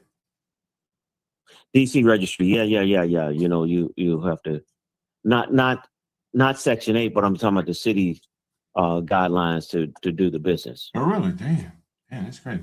But it's right by the subway, right? It's like a block from the subway. Man, you got it. Yeah, I know exactly what it is, because I'm on Congress. Congress, yeah. Yeah. Mm-hmm. Yeah. So you can tell you know your way around, man. Yeah. You know the ins and out of the business. Yeah. Man, I'm a landlord myself. You know what I mean? See? Yeah.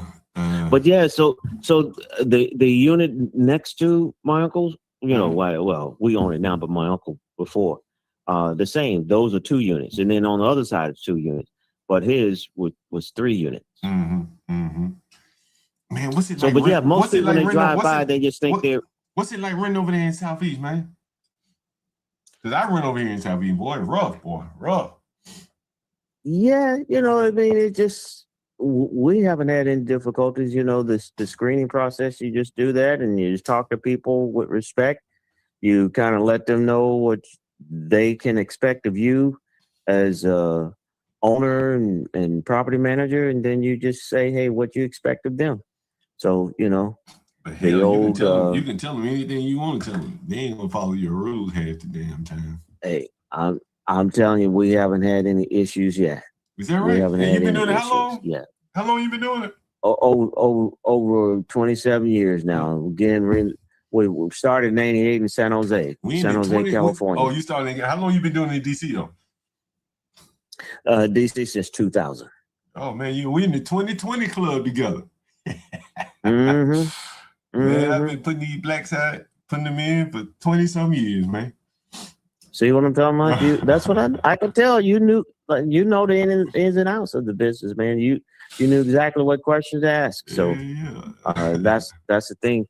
But no. I've had great tenants, Section 8ers, and and things like that. I mean, I've had people tenants who were so good they tracked me down to make sure Let me ask you this question. Pay me. Let me ask you, what does Section 8 pay these days relative to like the private market? They've changed it significantly. Is it good? Yeah. It all relates to the unit and the location. You mean the condition of the unit? So, right. Yeah. What they paying in Southeast right now for like a 1-bedroom? Well, believe it or not, it's more than we just finished talking about. I know. For one bedroom, you get 1,700 in the ghetto for real. Damn. Mm-hmm. Do you think the crime and the violence affects your occupancy? Yeah. Well, what about the occupancy? Do you think the crime and the violence affects like who wants to live there? Because it's a great location in terms of being by the subway, the buses, but like you know, you think so? I mean, come on, it ain't Capitol Hill, we know that, but people are moving over because people now are finding out that Congress Heights Metro is only 2 metro stops from Navy Yards. Yeah, there's only 3 stops from the wharf, and and that is direct stop there to Howard University, 25 minutes away. Yeah, direct. You can get off, so you don't have to. You know what's interesting? So about when that? people find out that, hey, you know what's interesting about that, bro? And I don't know if you know. What's that? I don't know if you know what's going on. I'm giving you some little inside baseball. Come on, brother, I'm listening. All right, have you been hearing about what's going on in Howard right now? No. Bro, I've been killing their ass. I'm listening. I've been killing their ass. So Howard, I'm listening. Doesn't have enough housing for their income students. They allow more students than they could house. So they contracted out with an apartment building in Prince George's County in Hyattsville. You have to ask yourself why Hyattsville and not Southeast DC. That's a good question, right? Why take your students outside of the city? But they took them all the way to Hyattsville. But that's a long way from Howard. You know that. Yep. What did you say? Yeah. How long did it take to get from that house you got to Howard? 25 minutes. On the train. I already know. On the train. We've timed it. No, hell, you could ride the bus there in 40 minutes because I ride the bus. I ride the 53. Yep. We time it. So I'm making hay, bro, out of rented. Look, I got Howard students all over by Ballou, Martin Luther King. You heard me? I know where they are. I got houses over there, right by Ballou, Martin Luther King. You know what I'm saying? Like, see, right? Because Howard students don't want to live in PG County. They don't want to live there. Yeah. PG County ain't got that. It's lost its swag. DC got the swag. And there you go. The swag. And so I've been making hay out of the Howard students, man. Well, I'm glad to hear. Glad to hear. Yeah, I've been making and so what I'm saying is, I'm all ears. Look, I want to tell you something that you may or may not be interested in this, but you know what I do? I'm gonna put it in dope man parlance if you don't mind. I chop my dope up and sell it dime bag by dime bag. I don't rent apartments, bro. I don't rent apartments, bro. I've been doing this. You ever been to landlord tenant court?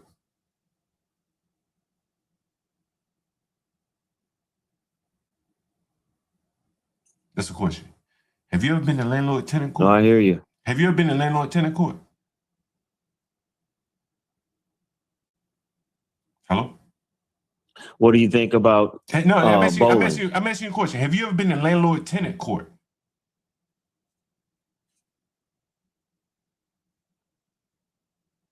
Can you hear me? Did we lose it? He's still here. Hello? What about joint-based bowling? Yeah, I'll get to that. Hey, let me ask you, can you hear me? Can you hear me? For about 2 minutes, I didn't. Okay, let me ask you. Look like you went. Let me ask you this. Damn, I forgot. What was the question I was about to ask him? What was the question I was asking him? I forget. What the fuck was I asking? You were telling me about Howard and how you this is what I was gonna ask you. So you know what I do, bro? Like, I chop the dope up. Instead of renting the whole apartment, I rent rooms. Yeah, you're doing the house hacking. It's like breaking that shit down into nickel bags, dime bags. Yeah, I know. For most of the people, ain't got a whole ounce money. They got nickel bag, dime bag money. And you know what else I do, bro? What's that? I charge by the week or by weekly because all of these people are working Uber Eats, DoorDash, whatever. They getting paid every day, man. I charge some people by the day, and I charge more by the day than say by the 10. Hey, you ever been in landlord tenant court? Nope.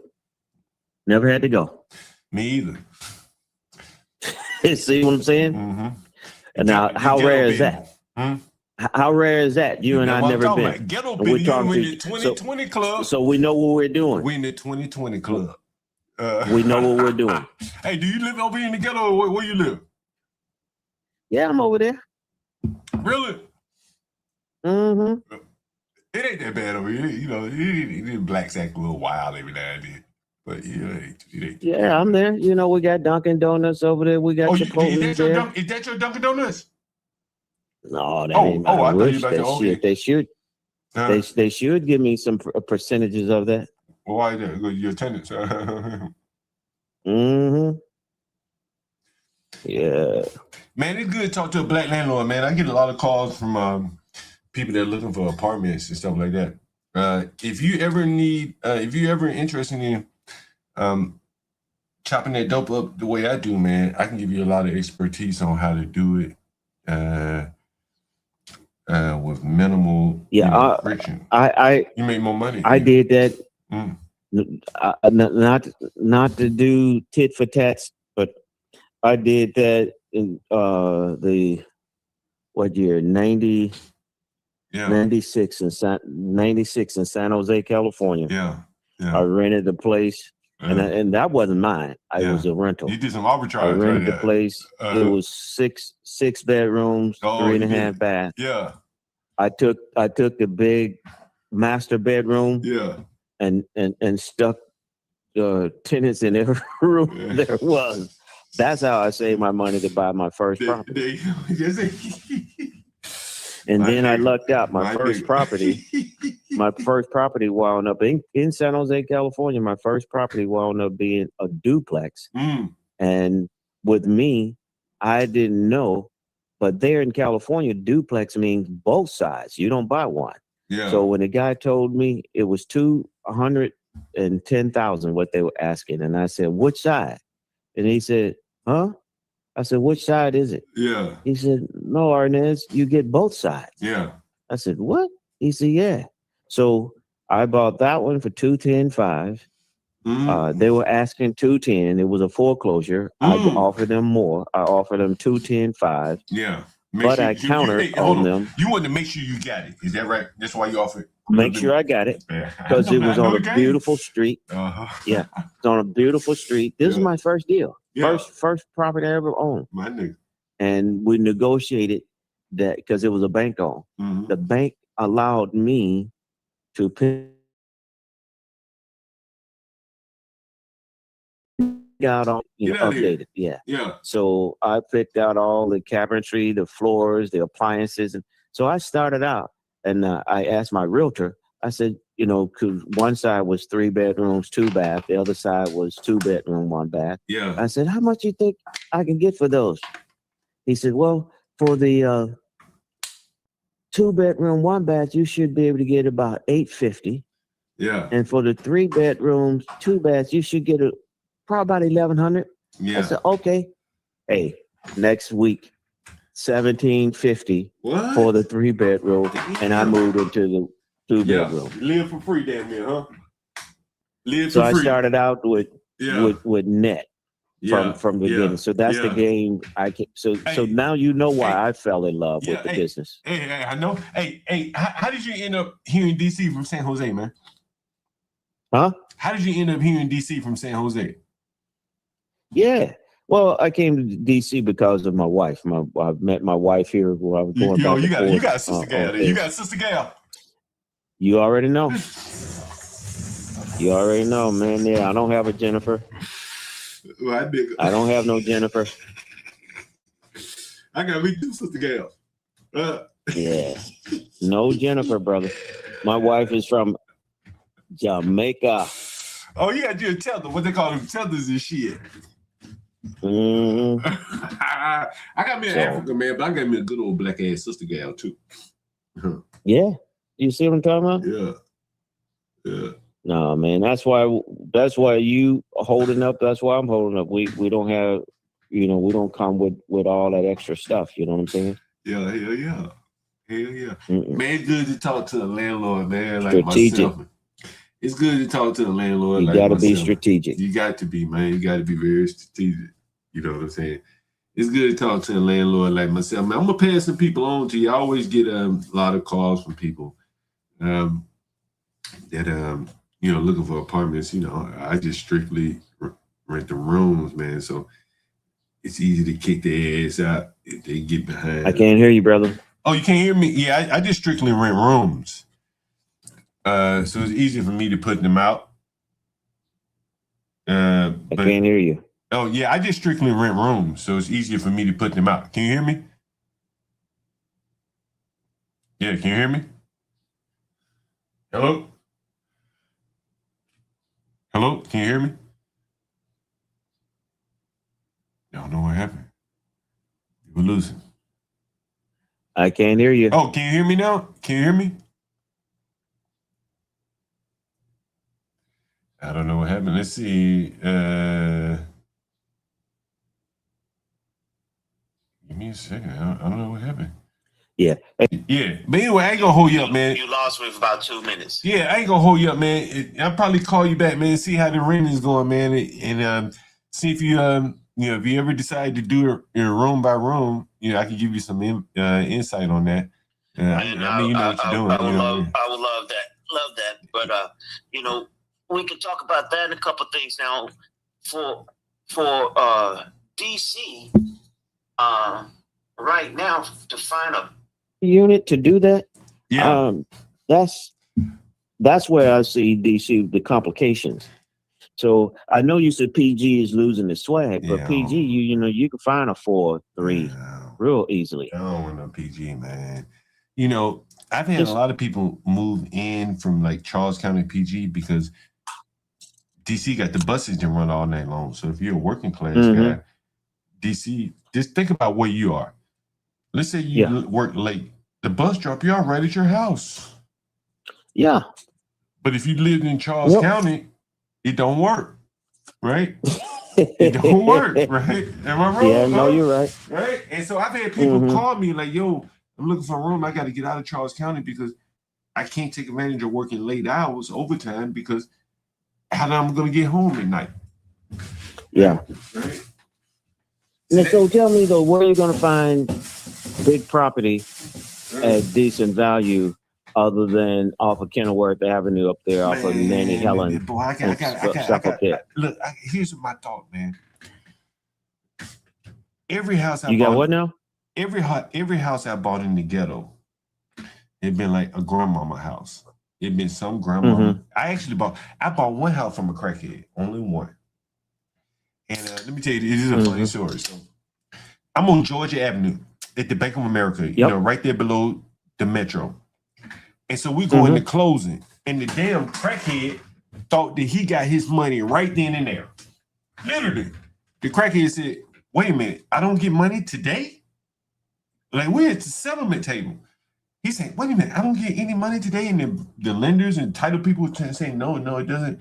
You either come in a check or whatever, however it's closing." And so he said, "I'm not gonna close."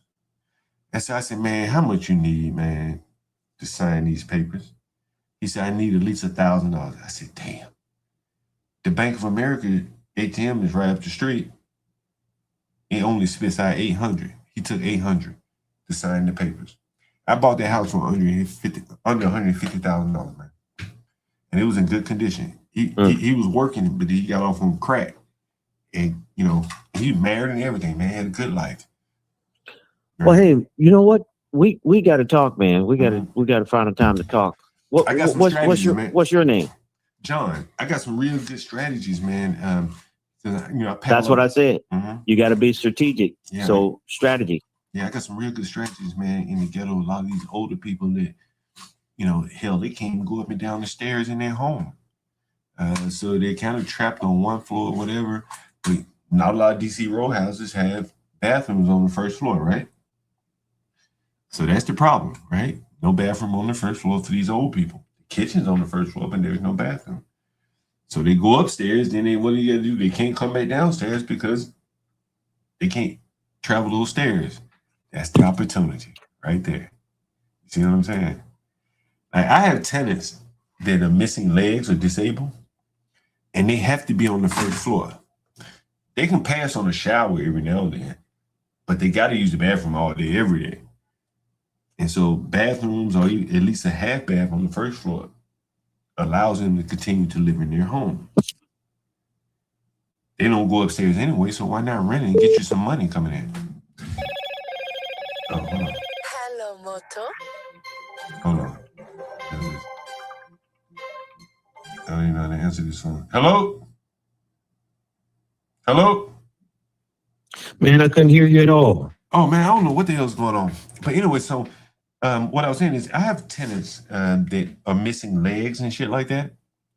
And so they can't get upstairs to use the bathroom.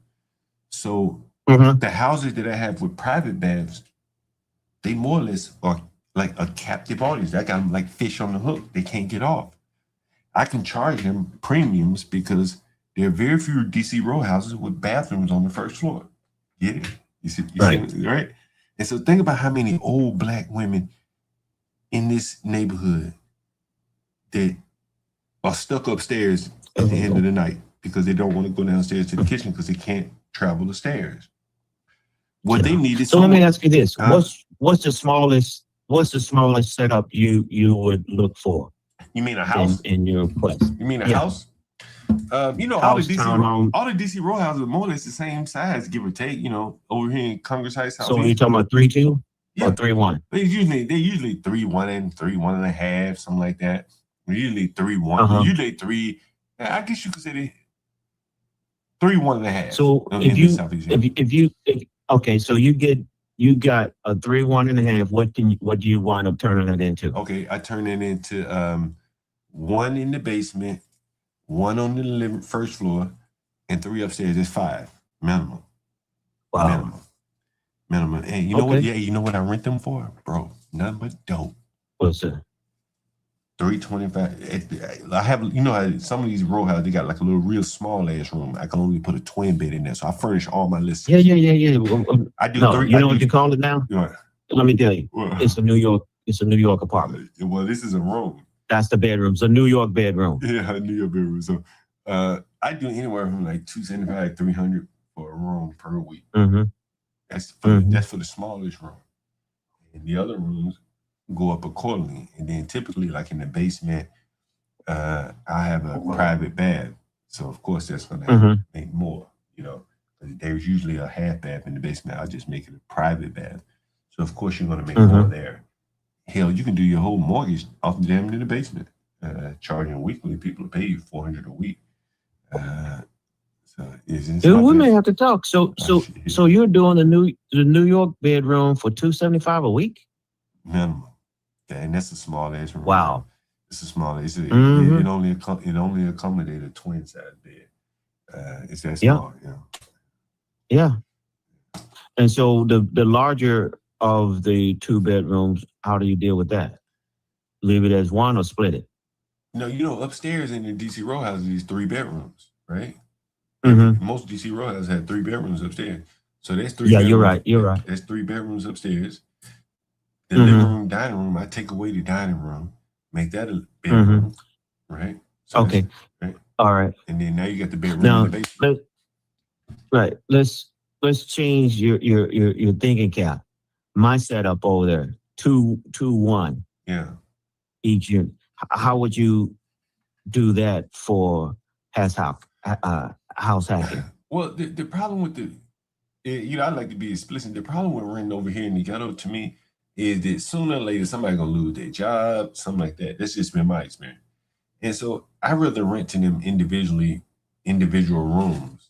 You'll make a lot more, in my opinion, and there's less risk. If one person can't pay it, well, the other person can. Right. Worst come to worst, just put both of their ass out. and just start anew. Right? But and I get paid much more frequently. I get paid weekly, bi-weekly. Yep. I don't let anybody go a whole month not paying me. You're gonna pay as we go, as opposed to once a month. No one gets paid once a month, so why would you allow them to pay you once a month? Yep. Hey, so I'm Arnaz. What's your first name? John. Which one? John. How are we spelling that? John. AOHN? J. Like John the Baptist. Oh, yeah. Okay. Yeah. Perfect, John. Hey, so, what days you around there, man? I'll stop by. You let me know what day you want to come by and we'll make it happen. Is this so I think I called you on a different number than you called me back on. You want me to say which number should I say? Yeah. Say this number. This is my primary. All right, my man. Yeah, this is my primary. Yeah, I give you a call. So that's why I called you back on this. Indeed, we'll talk. Okay. All right. So just let me know. Just say, hey, I'm John. Just let me know when is the best time for you. Indeed. We'll make it happen. All right, my man. All right, John. Thanks, buddy. Yeah. It wasn't bad there. A fellow DC landlord right around the corner from me. The Landlord Files 101. So it fits right in with the stream. What do you think, John? Armand? John. I am trying to form a link with some of the landlords because in this environment, there can't be many people that want to rent to Black people. So we could form a somewhat of a, what do they call that in economics? What do they call that in economics? It is can't remember. What is it? It's something like, what is the name of it? In economics, there's a term called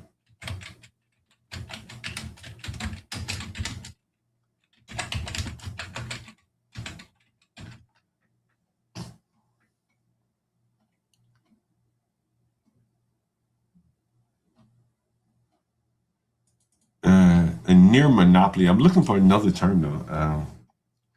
There it is, oligopoly. For those of you that don't know what that means, oligopoly is actually it's an economic term.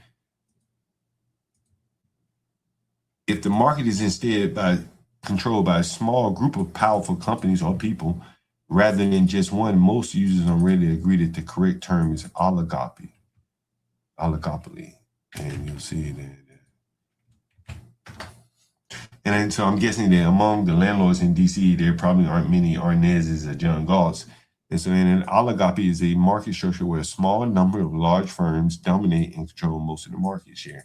And I'm guessing that in DC, in the low-income housing market, the Arnazes and the John Galts, small numbers, but a large share of the as a percentage of landlords. So in that effect, what you have is an oligopoly. That's my thoughts there. Anyway, there's something that I was thinking about. And it's interesting that I was able to reach out to this guy, which brings to mind, again, he's doing well in the ghetto. Why isn't she doing well in a much nicer area? That was what I covered earlier. Lady whose property hasn't been rented all year. What else do we have here? Before I do this, well, let me do this first. Here's a list of properties in the area where this guy has his listing. Let me zoom in a little bit. And so you're going to see the property rents are $6,300, $1,100, $1,200, $2,400, $3,500. Most of these prices are going to be based on Section 8 rents. Look at it. Who's going to pay $3,500 for a 4-bedroom, 2-bath apartment in an apartment building in the ghetto? This is a Section 8 rent. Matter of fact, is that his same number? It can't be. Let me call these people. And I'm guessing that they're going to say, hell yeah, we accept Section 8. Who else has the money to pay that kind of rent?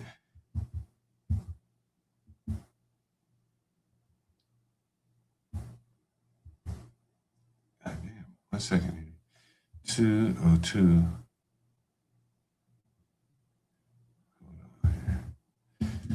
Man, I got a new phone. This shit is kind of weird to work here. Oh.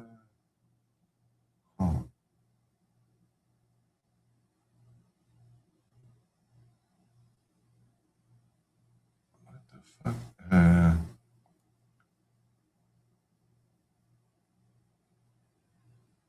How the hell do you find the recent numbers in this shit? Keep it.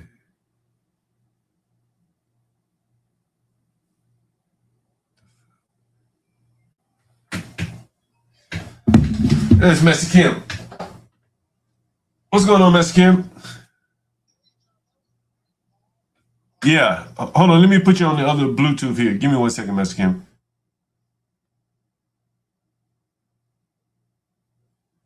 All right. Go ahead, Messi Kim.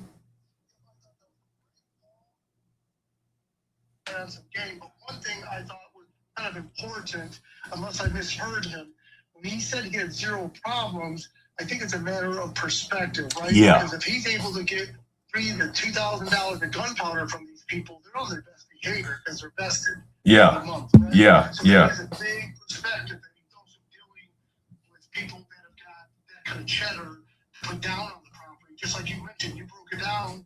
You know, minimally you get the key, and the key money is like $3,500. The first, the last, the this, the that. You know what I mean? Yeah. Or grand are going to be on their best behavior because, and those are not the people that you're dealing with. You're dealing with people that are just far removed from that level of stability. So just to put things in perspective, people are on their best behavior when they're, you know, showing off the big chunk of change. So, but anyways, that was it, man. Great stream. I still have a hard time believing what he's saying. You know, he may be getting the creme de la creme of the regular renters by lowering the rent. What he said was $1,300, whereas Section 8 will at least pay him $1,600. But he's going to have a problem with those people too. There's just no way. That's why I say it's a matter of perspective. He's accepting a lot of late payments, some aggressive behavior from tenants, but he's able to brush it off kind of like I am, and he doesn't see it as that big of a deal. That's what I'm guessing. But very interesting. You know, one of the things he asked me, I didn't get a chance to respond to him, was he asked me about Bowling Air Force Base. Bowling Air Force Base is right near his property and mine. Homeland Security is even closer. I have never run into someone that works in Homeland Security, and he's probably never run into someone that works at bowling. They're right across the highway from each other in Southeast. Right. And so I guess he was asking me, I'm curious, I should have asked him, follow up with what he wanted to know about that. But I guarantee you that if he's renting for $1,300, those are not Bowling Air Force Base employees. Right. They make a lot more. They can pay a lot more than $1,300 if you're living on Bowling Air Force Base. So he's probably renting to, you know, kind of people like me. Anyway, he sounded like he was interested in hearing what I had to say though. Yeah, very interesting. It sounded like, you know, maybe he wants to turn his, I'm assuming 2-bedroom, when he said 2 and 1, 2 bedrooms, 1 bath, right? Yeah. Yeah, so yeah, very interesting. But again, I just thought everything matter perspective. The more people are vested, the more I think it's going to curtail their behavior at first until they run out of money. Because that's what happened to, obviously, old boy, the junkyard dog, right? Him and his girls scrambled to come up with some money, and then over time they add it all up and then try to turn the tables on you. What trashy people they are. Did you see that I found some Narcan in the unit that he was occupying? No, I missed. I'm going to go back and watch the beginning of this stream. I've been off and on this stream, but yeah, I'm going to go back and watch. That's crazy. I found like a Narcan in his listing. I said, damn, a Narcan. So the guy was what that fentanyl? That's a fentanyl addict, right? Or heroin? Yeah.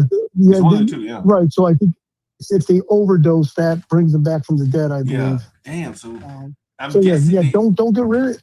if it's unopened, I think it's a one-time use. So that if it's don't get rid of it. In my pocket. I got that shit in my pocket. Yeah. I think they put that shit up their nose, Master Kim. Look. Yeah. Look, this is it right here. It's a Narcan. Let's see. Can you see it? Yeah, this shit is in my pocket. Yeah, you're in the area that I think that they were giving it away free too. Oh man, but those are generally expensive. Is it really? So this is yeah. So let's say pocket. So look, if he fucking crash out, his girlfriend got to put this up his nose. Yeah. And they might have it just because they're just got it somewhere free and just like couldn't help themselves. Lord have mercy, I done heard it all today, Masculine. I've heard it all. So that big, dumb, violent black, he may not even, what does that shit do to you? Because he may not have even known how he was behaving toward me. Yeah, I think it breaks him out of the overdose stage or whatnot. I don't know. But John, there's one thing I was actually going to call you offline about, but I guess who cares? It's online. Yeah. But I was going to mention to you that, some additional thoughts of, all these people, and I don't want to mention any names in particular, that think that they know the hood, but yet they live in the white suburbs, but yet they want to dictate how you're supposed to act in the hood, how you're supposed to do this and that. It reminds me of the French aristocrats that didn't live in Haiti, but 5,000 miles away in Paris, France, they try to dictate what takes place in Haiti. Is Haiti's going to hell? Or the British aristocrats, right? Or in the UK, trying to dictate what goes on in the United States, but yet they don't live amongst the settlers, So it's almost like and I'm not trying to say Izzy Bands, but you've mentioned him many times. Guys like Izzy Bands and many others are actually the black aristocrats living in the nice white suburbs, but chiming in on how one should act and do act in the hood, but yet they're far removed from the tragedy of what's going on at the street level versus you're not. You're there. You are trying to make a difference. You do walk amongst the problem, I guess, right? So, and I wanted to throw in the French aristocrats because essentially that is how they're living, and yet also commenting on what should take place in the hood, some levels of control and behavior and all that, but they themselves are not. So they're the aristocratic, bougie blacks living, high white suburbs. Yeah, you're definitely right, Mr. Kim. Which brings me to one of the things I wanted to focus on today. I was going to react to this. I don't do a lot of reacts, but I was going to react to this. I wasn't just going to publish a video, but I said, what? More people will watch the lives in the video, and so it is a react to Mr. Fantastic. You ever watch Mr. Fantastic, Mr. Kim? Oh, I know that you've mentioned him before in the past. Refresh my memory of who he is or what channel he is. I don't know much about him. I want to say he's in the military. Master Kim, give me 1 second. I need to run to the restroom quickly. Hold the audience down. Yep. I'll be right back. Give me 1 second. Yeah. Oh, yeah.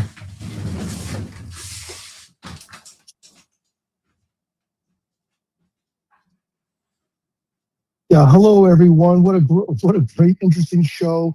And just to put things in perspective again, John actually does live in this community, walks up and down as you see on all of the streams or whatnot. And what's very confusing is the pricing of all these houses is very, very high. And I don't understand it because it is kind of intermixed in the hood. And in some situations, walking distance from bougie high-end areas. None of the houses are cracked out, closed, and abandoned. None of that. They're all full of people. And it's a very confused. When I go there, I've been there 2 or 3 times. I'm wildly confused because I'll see like thugged up people hanging out on a porch, and then I'll see like some young white kind of collegiate looking girl jogging with running pants on, and it's just very confusing. The economy of cultures I see, in the blocks where John lives or whatnot, and it's kind of running distance from very affluent areas, which causes more confusion. How is all this hood rat danger coexisting in this kind of affluent uppity area? It's very strange. and confusing. So, but with that being said, it's probably one of the very few MLKs in the nation that are off the hook, thriving, whether it's thriving hood or thriving bougie upscale stuff, it's thriving. And that's what's confusing me. I don't see abandonment, boarded up buildings, nothing like that. So every time I come to that area, I want to open up a check cashing store or you buy, we fry store, take an EBT all day long. You know, Mexican is interesting. I was talking to Lisa this morning. I'm riding my bike up and down, in the ghetto. I'm like, it's weird to see all of these nice cars. At one point, I saw a string of cars. It was like a Tesla, a BMW, Mercedes. BMW, Mercedes. New late model Camry. On. I'm like, damn, this is $1,000 worth of car payments and insurance and gas and maintenance. Yeah. And this is deep in the ghetto, man. DC is a very different beast. What was I about to show you? Oh, this is Mr. Fantastic. I don't know how long you want to hang on here, Master Kim. But this is a review of Mr. Fantastic. I've been covering a lot about Howard University because I've done pretty well off of Howard's dysfunction. And so I went up on Mr. Fantastic panel and I kind of steered the conversation over to Howard's dysfunction in the real estate. How you can make money servicing kind of like the dysfunction of Black people.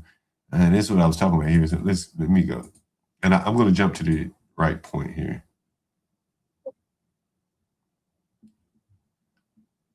Give me 1 second. Let me jump to the right point. He's having a moment of silence here. He needs a John Galt on this panel. And here, let me see, where should I go? I think it's about right. Let's see, right here is where I go. Here, the event occurred. That's like legacy knowledge being passed down. The Blacks, by and large, don't have that. They're That's the not first. true. Well, I didn't say, absolutely, but I'm saying in general, look at what's going on at Howard University. Look at the women that are funding those, their children to go there. These are poor people themselves spending $65,000 a year in college. For college at a mid-tier at best university. Hey, Master Kim, are you able to hear this? Audience, are you able to hear this? Yes. Master Kim, did you have to pay any money out of pocket for your son to go to college? Curious to know.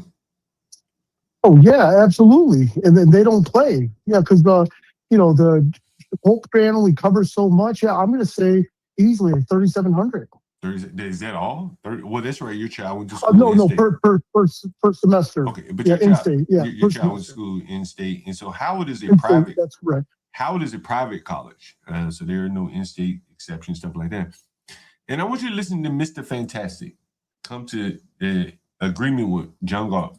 They're not building off of what their parents did. They're starting anew, trying to learn something and get a job.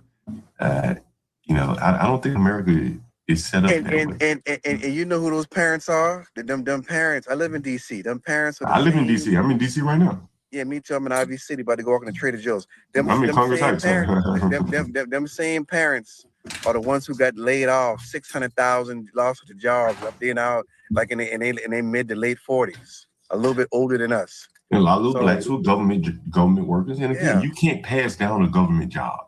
Maybe you can get your child a government job, but there's nothing being passed down there. There's no legacy of connection, anything like that. And you live in DC, so you know better than anybody. As soon as your mama or daddy retire from the government, the connections are gone. Well, you can't really pass that stuff down. That's just like a new. Like I moved here in 2014. I think I was 28 in 2014. And rent when I came up here, rent was like $8, $9. I was living in things like damn near. You had 12. Anything people. I want to get to Howard. The economics aspect of it, and then people start understanding how the cycles work. You understand your what do you call it? Democrat will never be elected again. Where for what? If they teach financial literacy, that'll kill the Democrat Party. I mean, alleged votes basically for the. You assuming that people would talk and would be able to understand it and implement it. But that's what I'm saying. So and that's why I'm saying I don't think that would be a problem. Because like I said, I don't think it would be most people that would be able. It wouldn't be a flip of where everyone just whatever. I think though you get a nice 5 to 10% bump though of people, and then now you have enough voters to understand. Hey man, this ain't a quote unquote candidate as much as it is this financial issue or this financial issue or this fucking local you know, education, right? Lack of oil, restriction. Yeah, corn, 2 people. Things that, this is a whole nother thing. I don't want to turn into a 10-4 Tuesdays, but, and you ever thought it could be the other way around? I appreciate you, brother, for coming through, man. From Misery, brother. Come back anytime, brother. I mean, we brought in millions of people from, you know, very low IQ countries. You have to dumb it down for them. I just had a girl, she's renting a room for me right now. She's black. We educated her all the way up through the 12th grade, giving her the ability to go to college, whatever, for free. She couldn't even get a job at Chipotle, man. I posted the video on my channel. And see, this is what I'm saying, what you were saying, Master Cam, like, the Mr. Fantastics of the world are isolated from the Waynishas. They don't know how systemic or how deep the problem goes. I don't think they know. They think Waynishas and JPs are just one-offs. But in reality, it's a lot of them, and they can do a lot of damage. She said, I don't even know how to do math. And a black woman turned her down for employment and hired Spanish women instead. Yeah, hold on. Like, this is an IQ problem. Hold on, John. So, John, wait. Yeah. So you saying she was an immigrant? She was Black American, but she couldn't even compete with the immigrants for a damn job at Chipotle in the ghetto. Because, you know, think about that, man. Like, you know, we got IQ problems, so we got to simplify the country. It'll put cash registers that basically do all the work. It's smart machines is what I'm telling you. Does all the counting for you and all that. But even with all that, she still couldn't get a job as a cashier at Chipotle. Yeah, but that would be. I think that would be a one-off. That wouldn't be the standard. You think that's a one-off? This is what I'm saying. The blacks live in the delusion, thinking that the Waynishas and the JPs are one-offs. But JP can do so much damage that his one-off is like 10. Hey, John. Huh? You know, even mentioning kind of like the common sense, like Waynisha, from what you said, was like 35 or what? She wasn't like 19. Yeah, and to be that naive of knowing how to talk in a fast food place or what the expectations are. Like you had to explain to her that the POS system, which she probably doesn't even know what that acronym means, is what does all the math. You know, that you don't lead with what you can't do. That's right. But I think some other Go ahead. Some of the commentators did say on one of those streams that she probably didn't want the job anyways, given those stupid ass answers, you know. But she was like naive, and it's kind of like, where are you circling on this planet that you're so naive? Well, if you don't want Chipotle, if you don't want Chipotle and you low IQ, well, what the hell do you want to do? Nothing. Now, we're at the bottom. You're at the bottom here. You don't have many options. So what do you want to do? Chipotle or nothing? This is what it amounts to. Understand? Like, these aren't people that just can switch jobs willy-nilly because they have skills. People calling them and hunting them down. When I was in the workforce, people calling me all day, every day. Hey, Mr. Jungle, you want to change jobs? No one's calling her like that. She better figure out how to get in at the bottom and either stay there or work her way up. One of the two, it's up to her. But to get in, even at the bottom today, you have to have a positive attitude to even get the job. And she didn't have that. She pointed out her negatives. No one has taught her what you just said, Master Kim.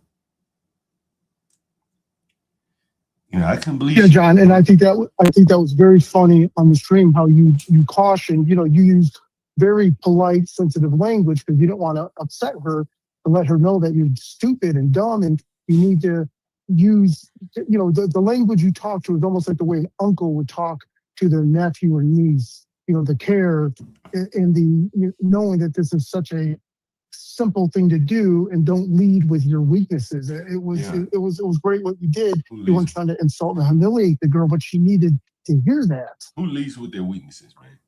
Who leads with their weaknesses? Hey, I'm big, fat, and ugly. Who leads with that? If you're big, fat, and ugly, you gotta lead with your personality. That's all you got left. She led with, I'm dumb, I'm stupid, I can't learn anything. Now hire me. Who the hell is going to do? Like, again, no one has taught her anything. No one has taught her anything. There are many, many blacks going out into the world just like this. Mr. Fantastic thinks she's a one-off. She's a mild one-off at best because she's not so destructive. Standard, brother. But there are a lot of kids all across America that we've I was about to get to that point. I need to lean into that because you did bring up a decent point though that needs to be addressed. That's another thing too. especially in that area, because it's not just DC, it's Baltimore. Baltimore is like one of the worst offenders, right? So you have these people not people, these kids, these children that are going all the way through the fucking K through 12 school system. And these motherfuckers can't read, write, do math, or nothing. But that is more so on the parents than the motherfucking school system, because why the fuck is you a parent don't know that your kid can't read at fucking 17, 18 years old? Well, I think, ultimately the parents, you have to look at it. The parents probably are making a legitimate, reasonable, assessment of their child. Say, hell, they don't think much of them. Hell, so the school system couldn't get much out of them. Hell, it is what it is. Let me explain what I mean here. This is very important. And I'm going to explain it by an example, Master Kim. Years ago, Michelle Reed, who was the superintendent of DC schools, announced that she was going to go all across the city having meetings, little town halls. Parents were invited to attend. One day I just happened to show up at my tenant's house. I was renting Section 8 at the time. And I'm like, damn, you didn't go to the school meeting? She's like, what meeting? In reality, her kids were stupid, dumb. It probably wasn't going to be much. Why the hell would she waste her time going to a student meeting? She just got off work. She tired. She going to get up, put her clothes back on, and go to a damn student meeting about her 3 stupid-ass kids? What? That would be irrational, illogical. My premise is that these blacks are making educated decisions about their own children. They see them day in, day out. They know their children, some of them are stupid as hell. Just the same way that they can analyze sports, their affinity or their ability in sports, they recognize their disability in academics. Very few blacks that are athletically inclined are getting passed over because the blacks are making sure that their children get every opportunity to make it to the pros. You can't say the same thing for education because some of these blacks are real. They're looking at the children and saying, man, he's dumb, he's stupid. I'm not about to waste my time and energy arguing for a curriculum for a boy that ain't gonna be much more than a french fry fryer in a hamburger restaurant. That's rational. Would you say that's fair, Mr. Kim? Yeah, absolutely. You said it yourself. When in the Korean culture, if the family know you ain't that bright, they're not about to send you to college and spend hundreds of thousands of dollars on you. They put your ass in the store. The blacks, they recognize, hey man, my child's stupid. I don't care if you pass him on. You say he can't read. I know he can't read. Reading ain't gonna be really fundamental to whether he succeed or drown anyway. So who cares? Mr. Fantastic thinks that these people are not looking at their own children, making an honest assessment. That's why I disagree with him.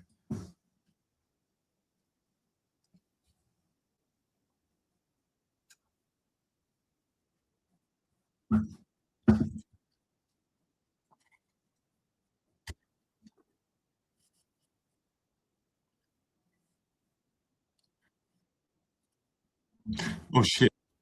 Ain't worth a damn. No, it's I'm not not an putting much assessment being effort. made at all. That's my argument. My pushback is that there's not an assessment, not even an assessment. There's no care being given and attention being paid to the child from poor parenting. So poor parents is not he can just whatever.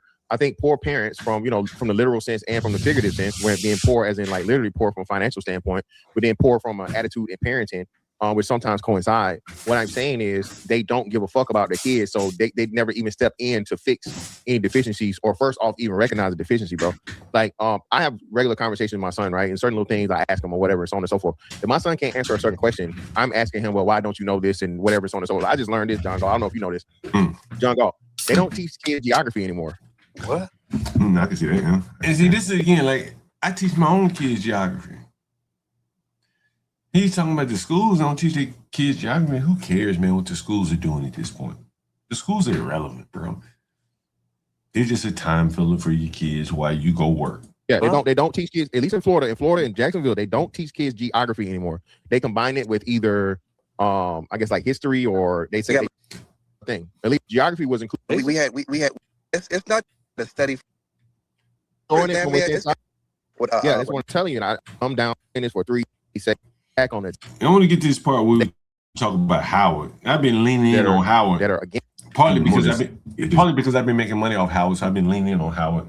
For the people who are looking to have entrepreneurial ambitions, this is a learning lesson here. Going through motions, getting paid a lot of money for educating these kids. For example, the police, they're just going through the motions, overlooking crime because they orders from on high, just looking past crime.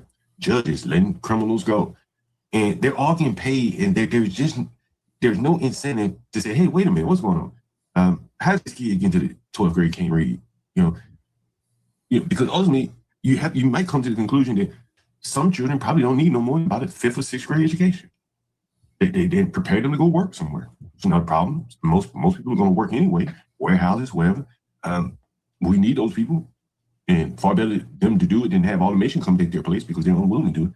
But that's an uncomfortable truth there, because who would be willing to say, hey, my child don't need to go to school to the 12th grade? He only could have to go to the 9th grade or the 8th grade. That's enough for him. Go to the fields. How many people gonna say that? Well, no, I think I agree with you there too, right? So the reason I think a lot of these parents look at their kids as a burden, especially when they can no longer get money for them at 18, right? So especially from an impoverished parent, right? Because, I think they look at that from that standpoint. But I just don't.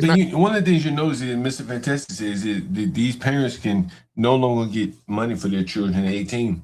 What he doesn't mention is that a lot of these parents get extra money for their children because they've gotten them diagnosed with mental illnesses.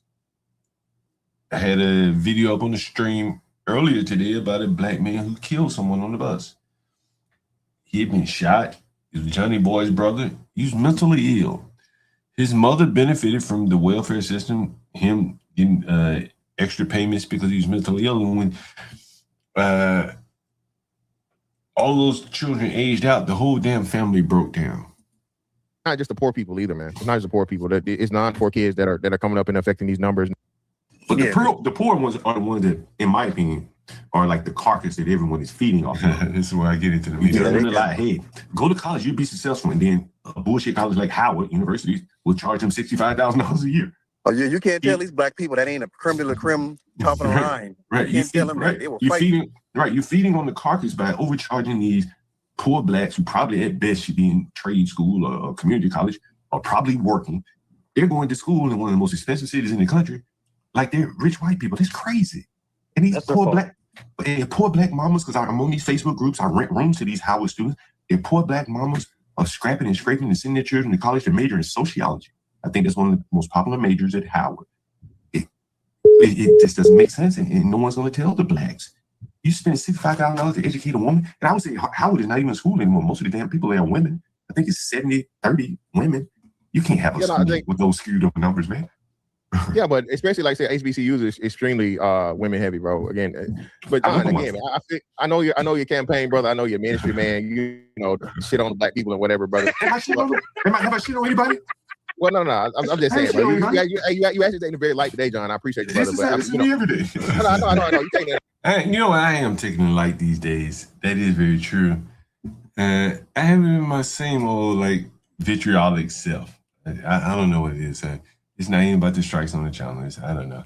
I've been kind of laid back, melancholy these days. I got rid of my squatters. I'm in nothing but a good mood.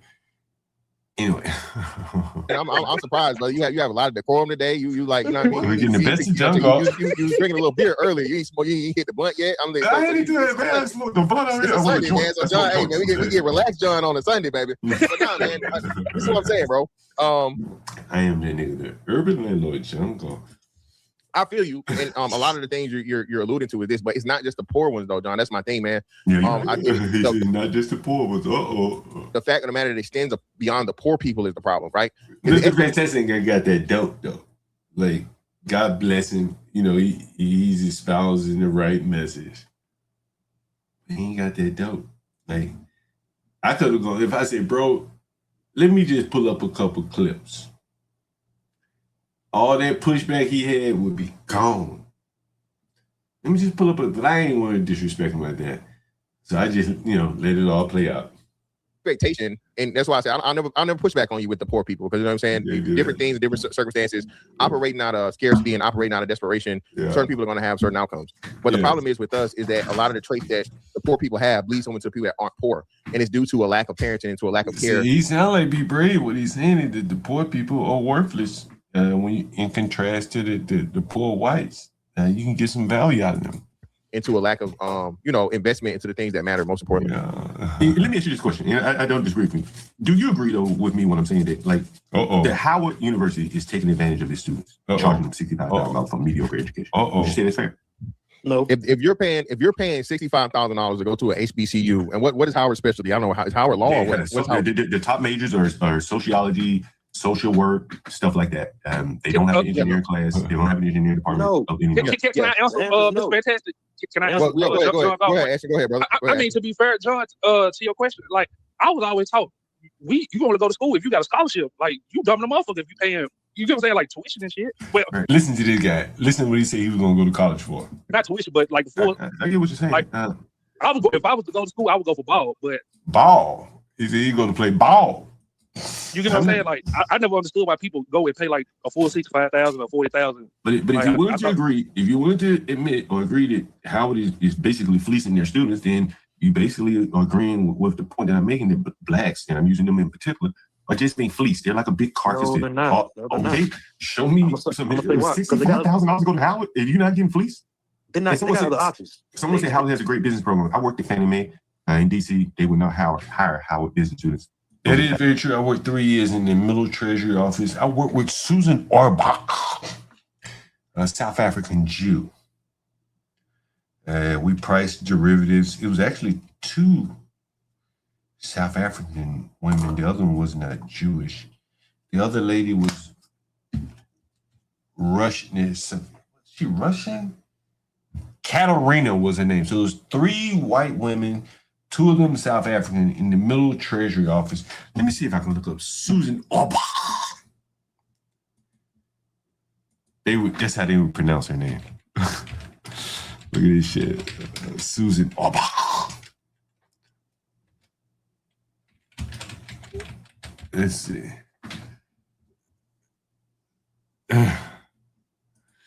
Jungle delivers again. Susan Orbach. Participating in a conference hosted by the Fannie Mae Office of Housing Research in 1995. Jungle. So it's in perfect relation. So I worked for Susan Orbach. And she did finance. I'm telling you what I did. Finance. I worked for this lady. Is it Renee? No, that's not the wrong one. It's the wrong one. Must be multiple. The future of affordable housing. So here, there's probably talking about her. Where? I'm surprised there's not more on her. Susan Orbach. The other lady named Katerina Skladoni. Some shit like that. I wonder what she's doing now. I'm really curious now. I'm really curious. Susan Orbach.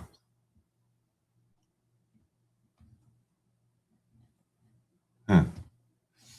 Anyway, enough of that. What was I talking about here? Not dumb lemon. Not that. That.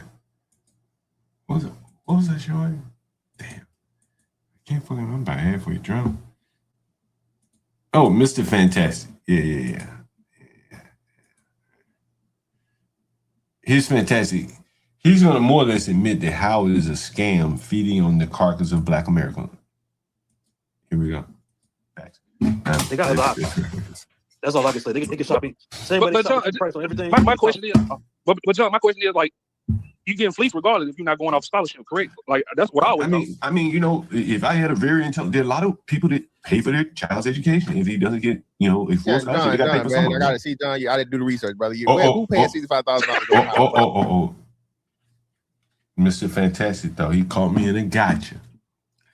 But even if his gotcha was a gotcha, he was still trying to point out that Howard was $38,000 or $35,000. It's still a lot of money for Howard University. I just looked at it, brother. It's 30. It's 37,996, bro. So Nah, you came over here and tried to pull the banana and tailpipe on us. Hold on. Howard, according to what I've been reading, and I've been on all these groups, they're telling their parents it's $64,000 for a full year. I guess they're including housing and stuff like that. And you know PhD would be lying. And I know because I rent to a lot of Howard students because Howard has more than no. Shout out to you. No, you're right. No, my bad. Hold on. He got it right. My bad. So that's 30,000 is the base. Then a mandatory fee of 1040. Housing on campus. I guess you have to live on campus. And then food. The first 2 years. So yeah. So when combining tuition, mandatory fees, housing, and food, the total direct cost bill to the university is $60,084 per year. So I apologize, bro. That's incorrect. There you go. So at that point, he is tacitly admitting that Howard is a fraud.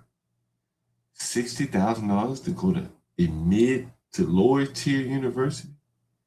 Have mercy. So this one, and this one, this is what they pay. Like I'm seeing low class, middle class parents, probably first generation, professional job parents got a government job, and they're scrapping. And I think Howard puts them on payment plan like $2,900, $2,700 a month, depending on how much housing. Man, these people probably can invest that money in a business in their child.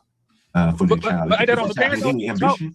Yeah, but actually, it's part and parcel. So not actually, it's 2 parts. So everybody, because like Howard is the name, right? So HBCU, alumni, all this shit's on the board. This so is gonna be what he's saying. But yeah, if you're paying $60,000, this is gonna be interesting here. You're gonna watch Mr. Fantastic. Boy, he's desperate, looking for something. And look what he came up with. I'll go to fucking Howard, bro, and let's see their most prestigious program is saying a business program. No. I said the top majors in Howard are social work. What are the top majors in Howard? What is sociology, psychology, sociology, psychology, social work, blah blah blah. I know. I read. But ain't that on the parent though, Mr. Fantastic? If they agree to pay for that shit, like I wouldn't let my child go on the. I can't blame the student for that. That's the parent fault. See, one of the things this guy doesn't understand is that there are all kind of federal laws where the parent can't just call up to Howard and say, "Hey, what my child majoring in? Don't let him change his major to sociology. I want him to be an engineer." There's a lot of, I don't know what the name of those laws or whatever they are, but there's a Chinese wall there where the parents can't just call the school and speak for the student. One of the things that Donald Trump has done, which has caused a lot of problems at Howard, is he's limited the plus loans and things like that, which may serve to help the poor blacks who are going into debt to send their child to school for sociology. Trump is limiting some of that, and that's what's causing a lot of problems at Howard. Because Howard white people too, though, John. But white people too. Again, we can talk about white people too, blue in the face, but again, there's a large element of black. No, so I was right. There's a large element. So John, you see, I ain't saying you telling me snake oil, brother. Here you go again. So Howard is known for law, bro. So Howard is the black. This is too good, right? He said Howard is known for law. Yeah, Thurgood Marshall 50 years ago. Telling me snake oil, brother. So Howard is known for law, bro. So Howard is like the black Harvard. So they got the best engineering program. I'm looking at it, brother. I said because the black Harvard. Have mercy. In my head, listen. When you said that, immediately came to my mind. I thought it was law. Google the top majors. Google the top majors. What do people graduate? Okay, this is gonna be very embarrassing right here for Mr. Fantastic. Listen. Okay, and it's telling me what are the most popular majors? Google the most popular majors at Howard. It's not just a major. That's what I'm saying. So it's saying Miss Fantastic. Yeah, so top 5 most popular majors: biology, biological sciences, psychology, political science and government, journalism and communications, and business administration and climate finance. Okay, now Howard University is known for. Just real quick, let me finish. The top producer of black doctorates. So the most doctorates come out of Howard. And what are those doctorates in? What are those doctorates in? Top producer of African American undergraduate. See, that's what I'm saying. Like, what are those doctorates in? Howard producing doctors in like black studies, the struggle against white supremacy in America. Like people getting PhDs like that and shit. Right? And so, here's where it gets interesting. Big Bad Kahuna said he saw this. So you're gonna hear me ask him a question. He's gonna say, "Oh shit, my bad." Who go on to earn PhDs in science and engineering. The Black Harvard legacy is historically recognized for the pinnacle elite black higher education. Wait a minute. Shaping global leaders, civil rights icons, policymakers, elite professional pipelines. Are you reading from their website? No, I'm reading from Google. I'm reading from Google. Yeah. Okay, so of course it's going to be favorable to them. Sure. But no, you're right. It is coming from Howard. When I look at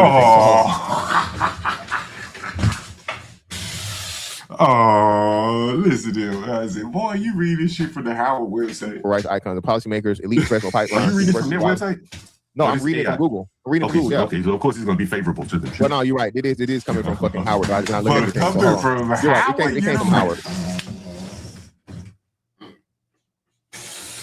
It says it'd be so embarrassing. He was holding on to that hope right there. It was hopium.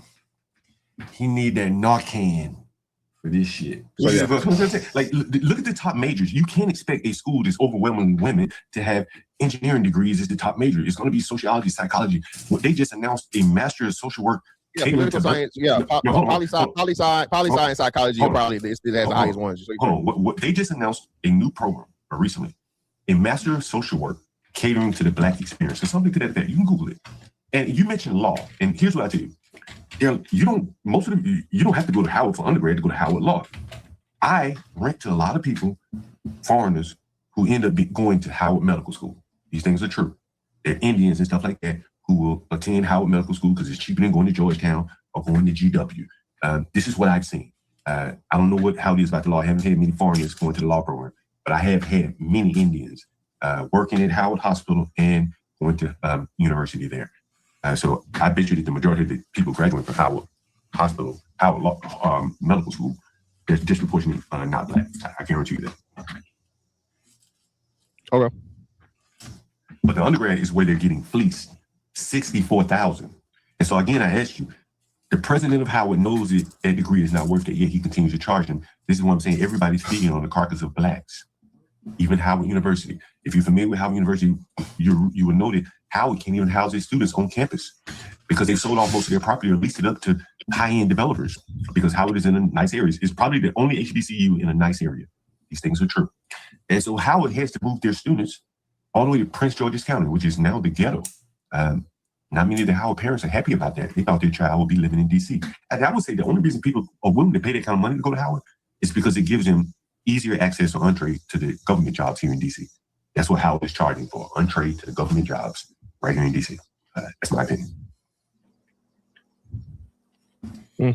But I still don't think they've been finessed. They're signing up for it. They got other options.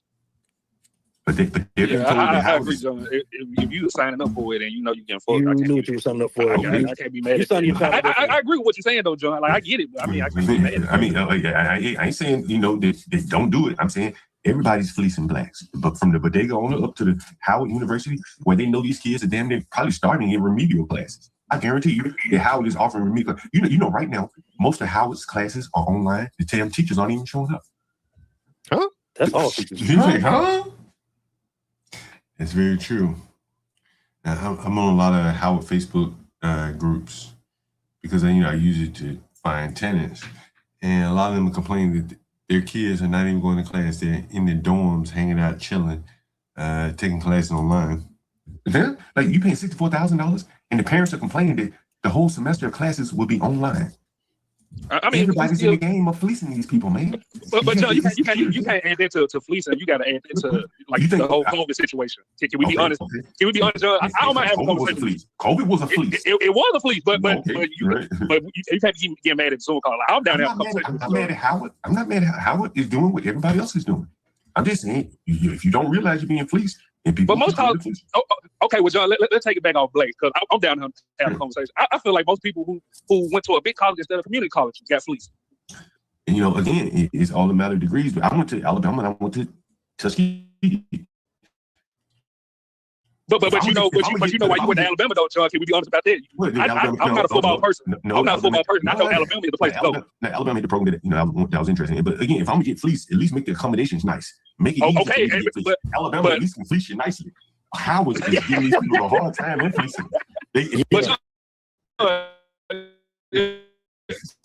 But John, do you kid out there? Like, let's cut the count. That ain't the point. That ain't the point. You get what I'm saying? I could have got hung in Alabama. I mean, this is amazing talk. You get what I'm saying? I didn't think I could hung. Well, I do. With most people, Mr. Fantastic. You from Florida and Atlanta. When you think of Alabama, don't you think of Mississippi Burning or some shit like that? Let's be honest. Come on, man. Maybe Ole Miss. What? I've been all through Mississippi. Well, the southern Mississippi. I'm from Memphis, John. So I know. Meanwhile, while Howard students are paying $64,000 a year, this is what they're doing: taking remote classes. They just came to have fun, party. This is what it's all about. This is what it's all about, Graham. Shall we continue? What do you know about this chapter? Well, I heard they were the first. I thought they were the finest. Yes, the ones who started it all.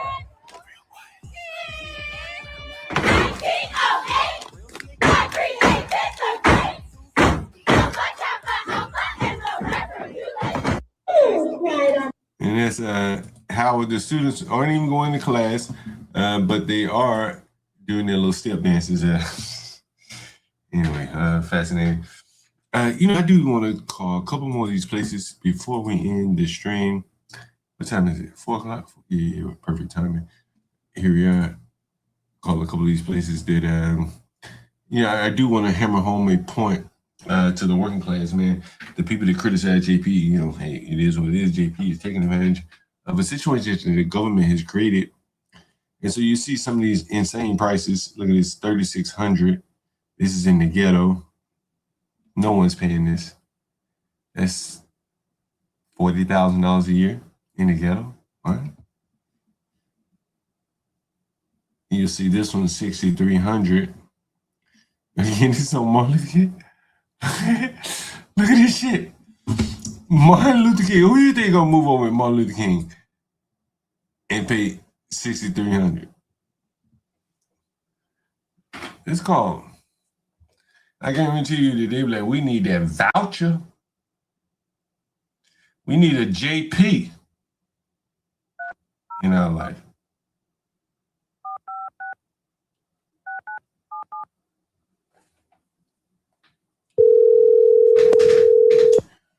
Shit nice too. Like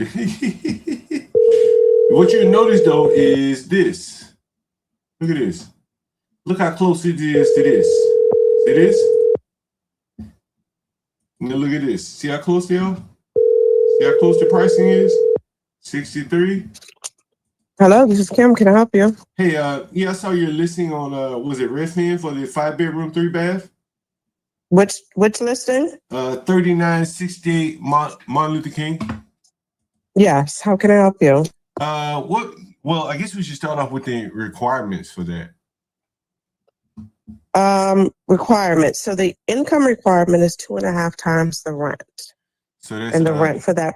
Go ahead. Sorry. Right. So the rent for the 5-bedroom, I believe, is $6,300, and the 6-bedroom is $6,500. Well, you got a so your 6-bedroom. income. Yes. Oh, damn.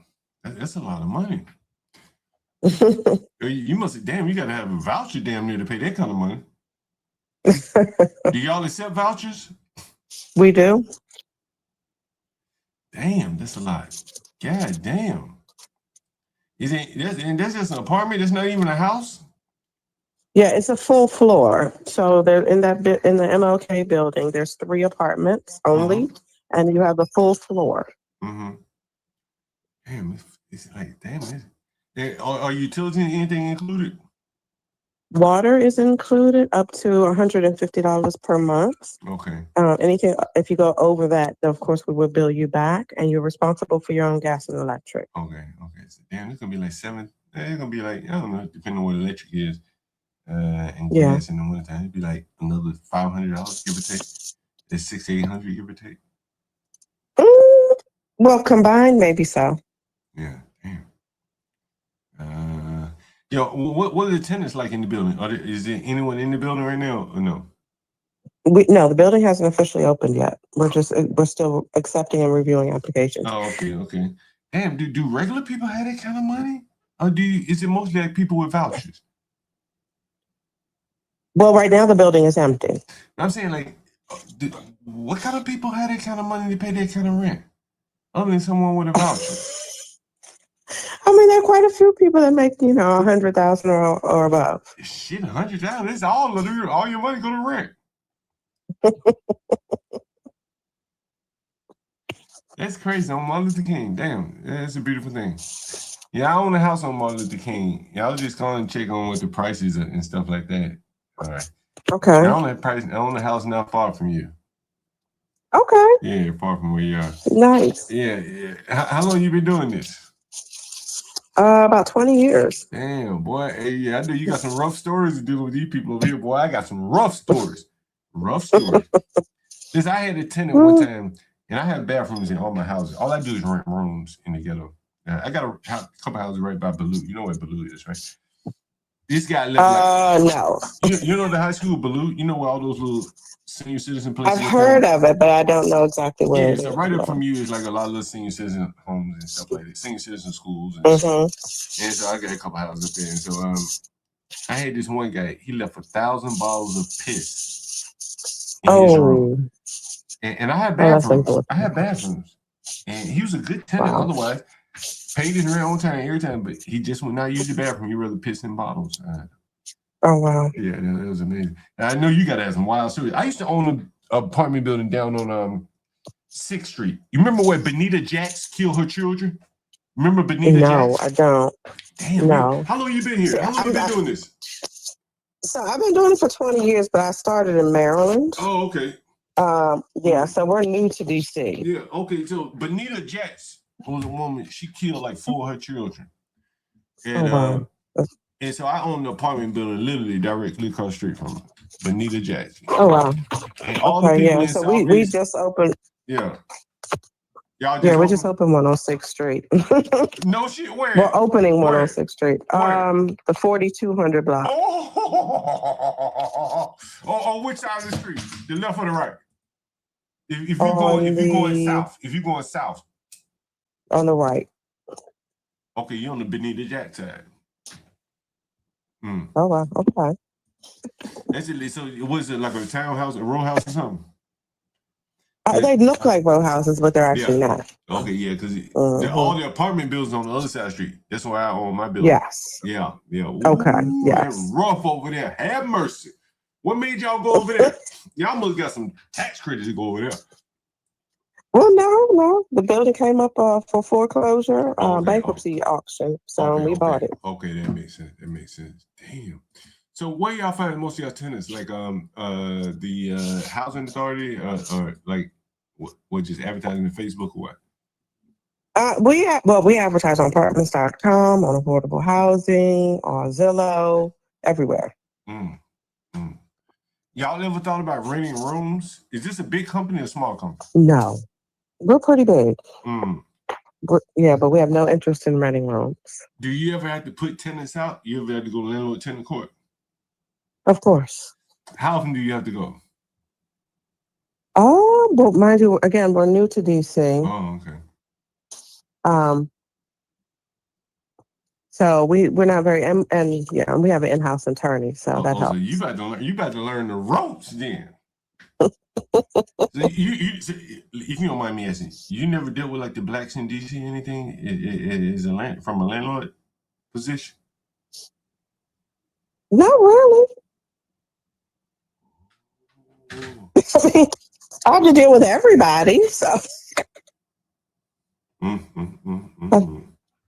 Yeah, for a ride, sweetie. I've been doing this 20 years. I've been a landlord to these blacks over in Southeast 20 years. Well, I mean, most of my tenants are African American, but I don't. Whatever you they call don't. You know, I don't get a. I don't have too much. Whatever you call I don't have a whole lot of headaches. Yeah, I've had murder. Y'all ain't had no murders yet. Well, you ain't been in business. I had murders, No. dead bodies, killings, beating people up, police cars. Oh my goodness. Everything. Yeah. Well, I'm sure. Yeah. Damn, that's interesting. Have y'all thought about doing Airbnb?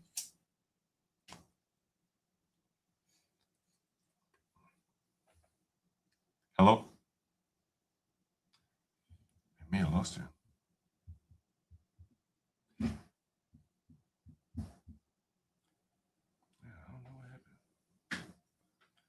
Hello? Hello? Yeah, sorry about that. Have y'all thought about doing Airbnb or anything like that? No, not at all.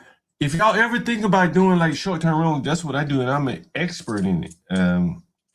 I can give you guys some tips and stuff. I've been doing business in the Ghetto all around you for a long, long time. Okay. So I can keep your information. What's your name again? John. John. Yeah. And save my number right here. Yeah. We have a considerate. We can reach out. Yeah, indeed. You know, yeah. What's the smallest size bedrooms you have? Depends on the area. And yeah, so we're opening a building in Northeast, and we'll have 1, 2, and 3 bedrooms. So we have everything from 1 to 5, 1 to 6. No, I'm talking about in Southeast. In Southeast, what's the smallest bedroom you have? 2. You don't have any 1 bedrooms? No. Okay. I can pass you on some people. I'll save your number and I'll pass you on some people that are looking for 2 bedrooms. And pitch it to your company. My strategy keeps you out of court. You can fire that lawyer and you make more money. I got some interesting pricing strategies too. You put it in front of your managers, they're gonna think you're a genius. Again, I've been doing this a long time. Trust me on that. Well, let's talk. I'll reach out to you and we'll talk soon. Save my number. Yeah. Okay, I will. What's your name? Kimberly. Kimberly. Nice meeting you. I'm John. Yeah.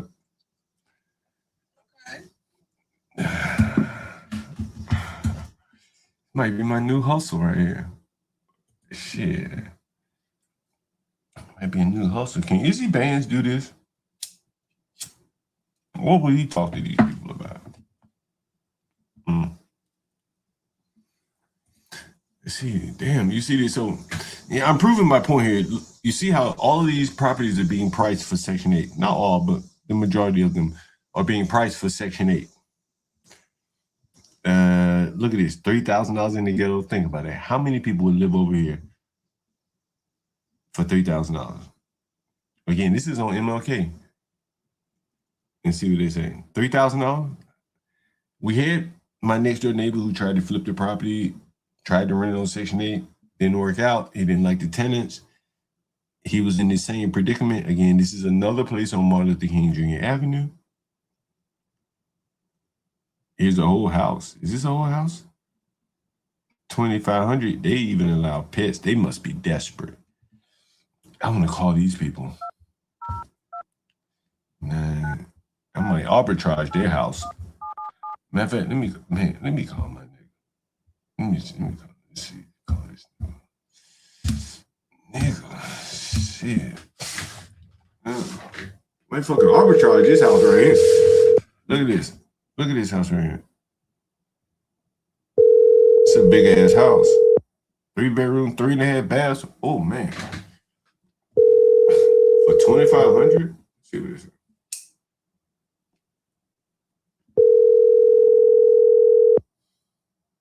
The person you have called is not available. Let me see what they said. Let me see how the house looks on the inside. All right, here's what the house looks like on the inside.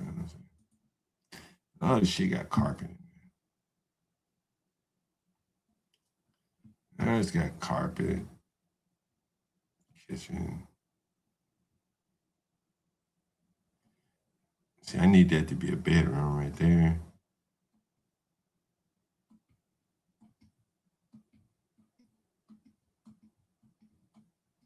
I bet they're taking Section 8. What do you guess? Section 8. Guarantee you Section 8. 2,500. 132 days on Redfin. They go to show you no one wants to live in the ghetto, and they're not paying these type of prices. It is only the Section 8 tenants that can afford to rent these places. They even allowing dogs, and still dogs and cats still can't get anyone. How many blacks have $3,200? That's what it took moving to the last place. How many blacks do you think got $3,200 other than these welfare people? There's not a lot. And this is what I'm proving out right here. Schedule a showing. Where's the phone number? Where is the phone number? There was a phone number. I thought there was a phone number. Oh, there it is. There it is. Let's call this person, see what they say. 202 968 1777.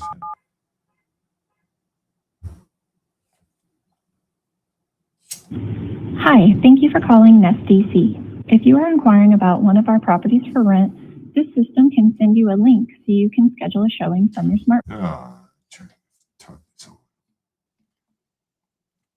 Look at this, is a 1 bedroom, $1,350. Let's see if they take Section 8. It's got parking. Where is this?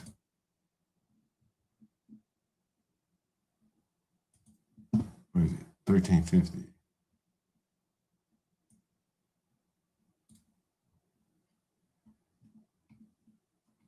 $2,400. Jesus Christ. Who's paying these numbers? Let's see. 240-501-8740. Let's go.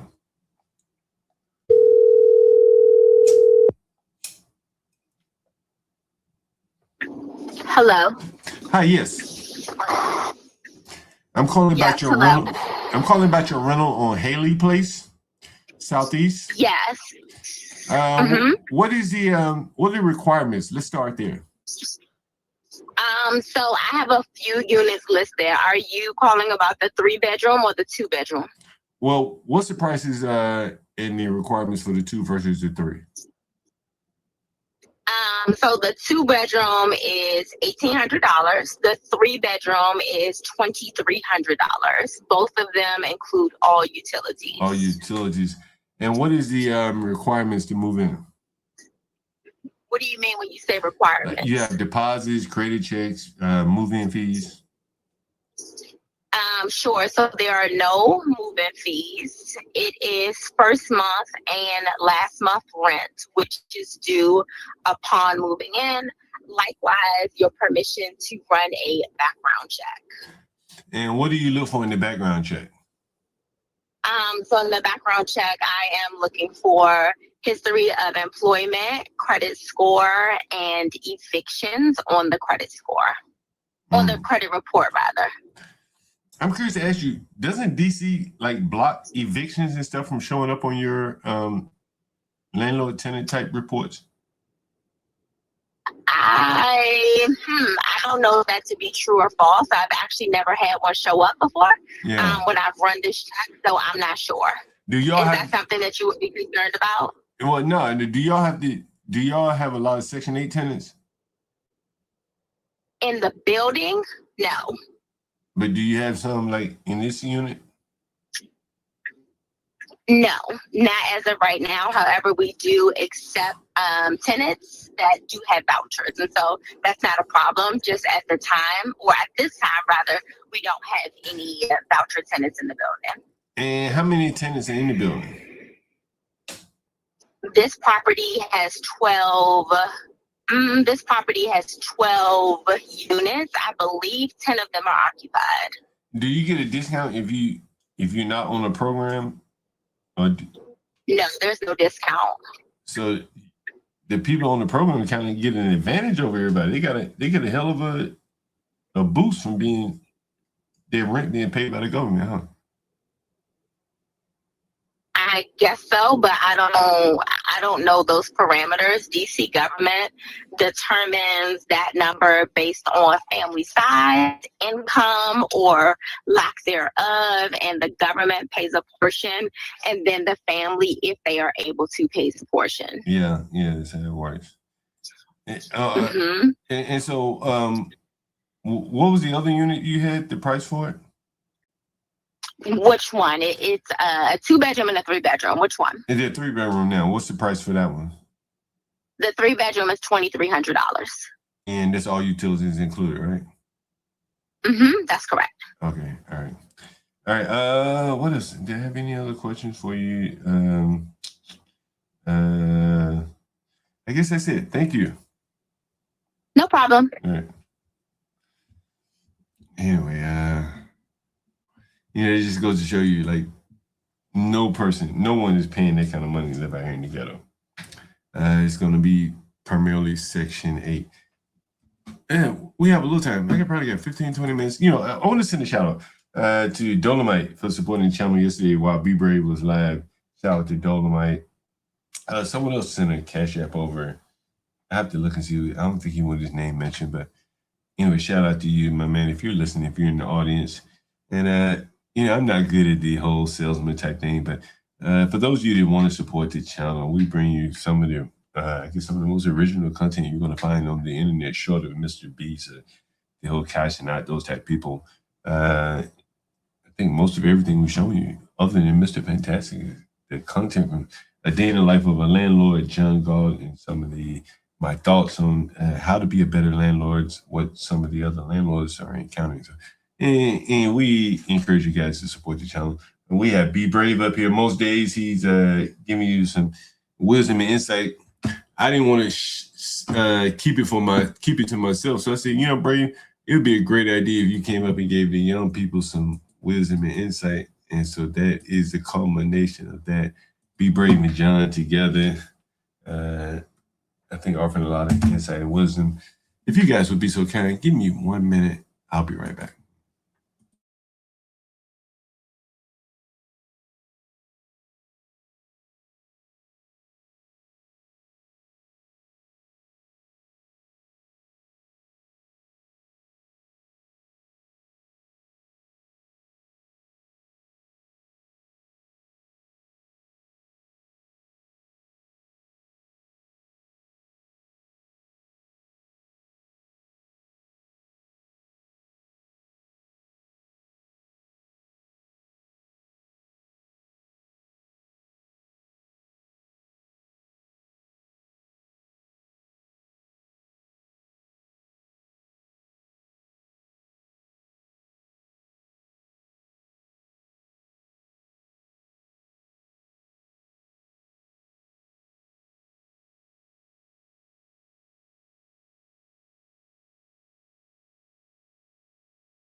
Sorry about that. I'm back. Let me go through a couple of comments. Here's the back of my clip channel. Yeah, it is indeed. Yeah. Make sure you subscribe to the Urban Landlord Clips. Hey, by the way, I don't know if Master Kim. No, he didn't. He didn't call in on our road. Typically, I drop the road link for people to call in. I think it's a much clearer audio. I can control all of the audio here. That's a mere $10 a month. But from when Be Brave and I do shows, sometimes Brave and I on the phone in the morning, I'm like, man, let's just turn this into a show.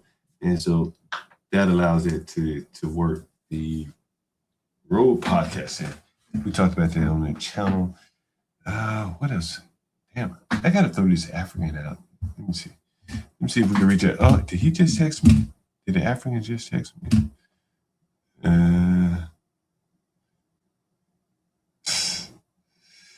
This is what the African says.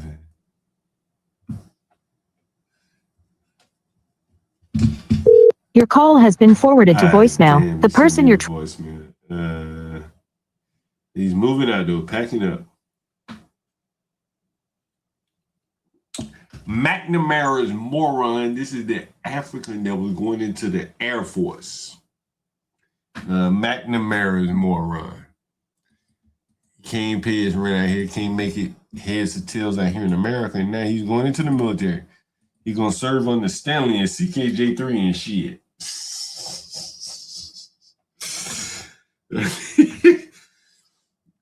Oh man, that is crazy. What's up, Master Kim? You wanna come on? Oh.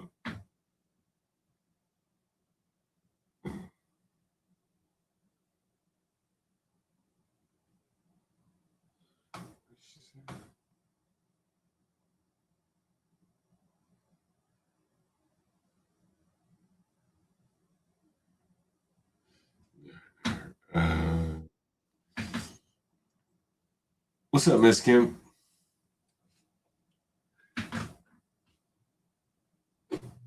You may be on mute, Miss Kim. Yeah, you're on mute. Yeah. Hey, John. Man, I don't know anywhere on the internet that people are going to see what you're doing, calling other realtors, trying to understand, gauge the market and see their problems and successes. John, you are in a mature industry, right? Being a landlord, renting rooms and houses. So to do something new and original and dynamic is very rare. Normally everything has been done, did that, right? So for you to have the business model that you're doing and spitting game to other people, this is highly revolutionary. For example, I may have never thought of doing what you're doing, but in certain cities, where the state capital, like let's use Columbus, Ohio, for example. It's the state capital and it's a college town, right? They got Yeah. the Buckeyes are there. Same with Michigan State up in Lansing, Michigan,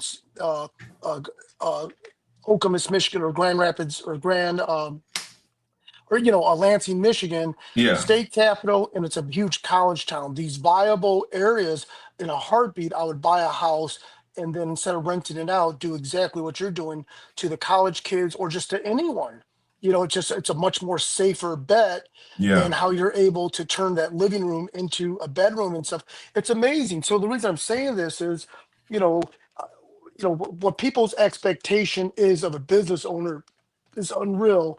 Every once in a while, someone does do something dynamic, like create the iPhone or Facebook, but those are far and few between. Normally, it's the mature industries that we're all in, and just to make a minute difference is like earth shattering. Look at all the people you've called. None of them have ever even said, "Oh, my cousin in San Diego does what you're doing." None of them. They've never heard of such a thing. They were wildly intrigued. And I guess I wanted to say, the 5-gallon bucket, like the 5-gallon bucket of paint you get at Sherman-Williams or the Home Depot bucket. One Yeah. person designed a handle at the bottom. Just a little groove that you can grab from the bottom. Just that little difference in a mature industry. The Yeah. poly plastic bucket is mature, right?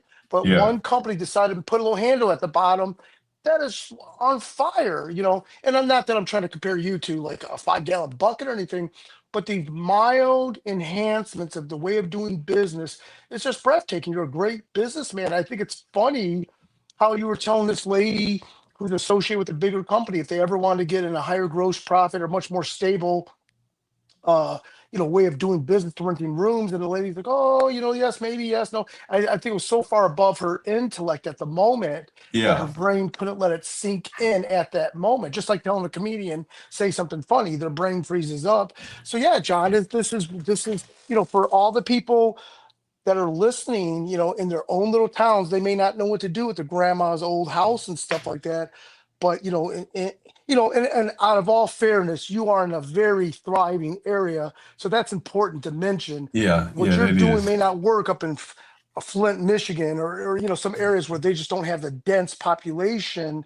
Yeah. Yeah. Your area, and what people need to understand, you can you can go on Google Maps. You already know what John has mentioned, some intersections, MLK and Alabama Avenue. Go in there, just drive up and down the streets. You'll not see one boarded up house, and there's a reason why.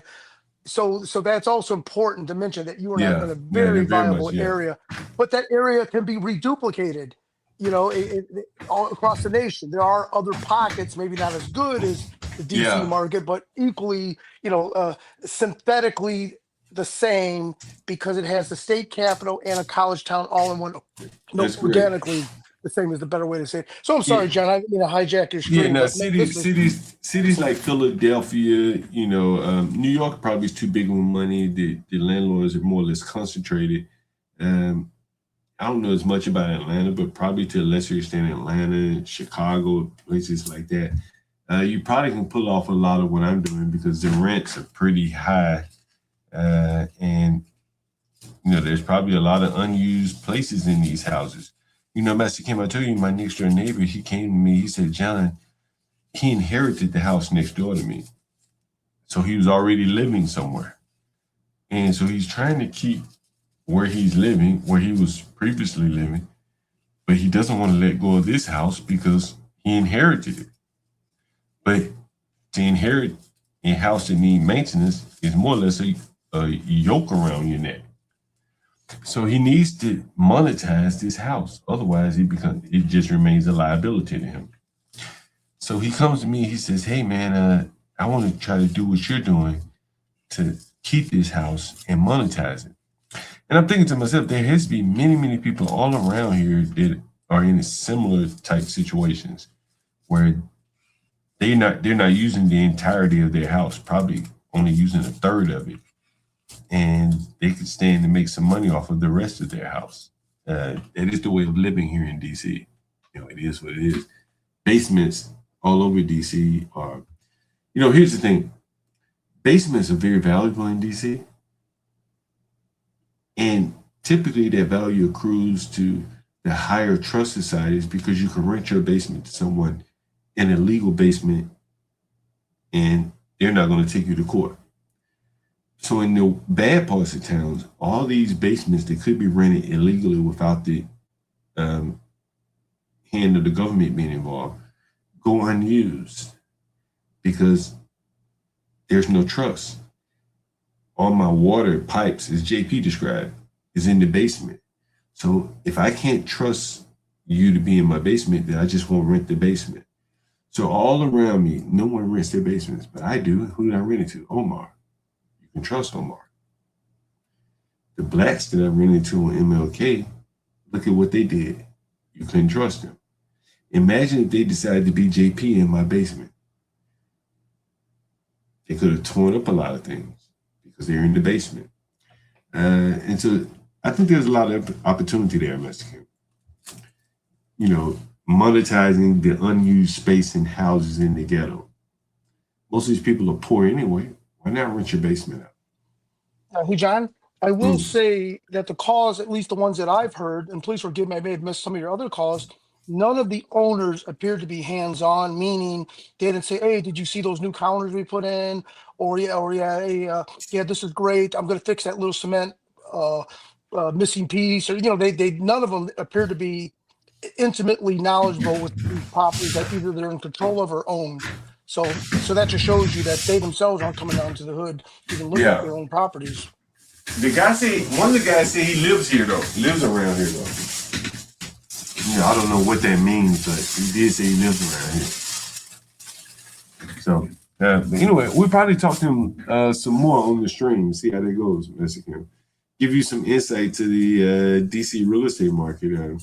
Were you surprised at how much the DC real estate market is driven by vouchers? Yeah, absolutely. It's like the dirty little, secret that's out in the open. And it's funny because you're having to prod that out there. And of course, though, the lady that you just spoke to trying to be very professional and neutral, right? But, from the sounds of it, she herself probably is just a little unaware of that precise house and that the local demographics and stuff like that. So, plus you said they have their on-staff legal, right, and stuff like that. The reason why they have that is because hell, they probably have so many evictions that it justifies the cost of bringing that in house. That's the only reason you bring it in house, right? Yeah, that's exactly right.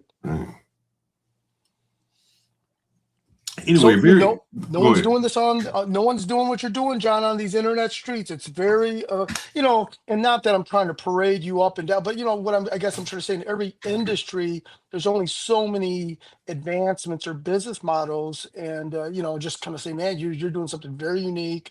It's obviously a money maker because you're able to absorb the people that are just have no shame, I guess.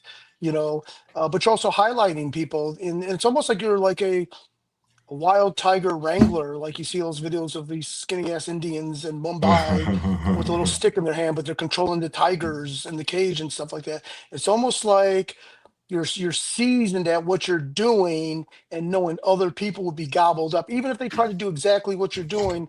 Mind you, I could probably do it, but in an all-white college town, I could do it, because these people don't want what's called the 7-day notice to quit, right? They don't want that, on their tape to their door. White people are afraid of being paraded legally in the magistrate court. Not all, but most of them, Therefore, I get to, as you would say, I get to get Big Brother involved, the police in the magistrate to kick people out. But very compelling, very interesting show. Yeah, it's very interesting, Mr. Kim. Because real estate drives a lot of things, where people live, where they send their kids to school and stuff like that. So I've always found it very interesting. Very much a pusher. It pushes the economy, how, where people live. I think it's very important. Oh, Mr. Kim, I was going to tell you something here. What was I going to tell you? Mr. Kim, I was going to tell you something. You really think I should go to the doctor, man, about the falling into the hole?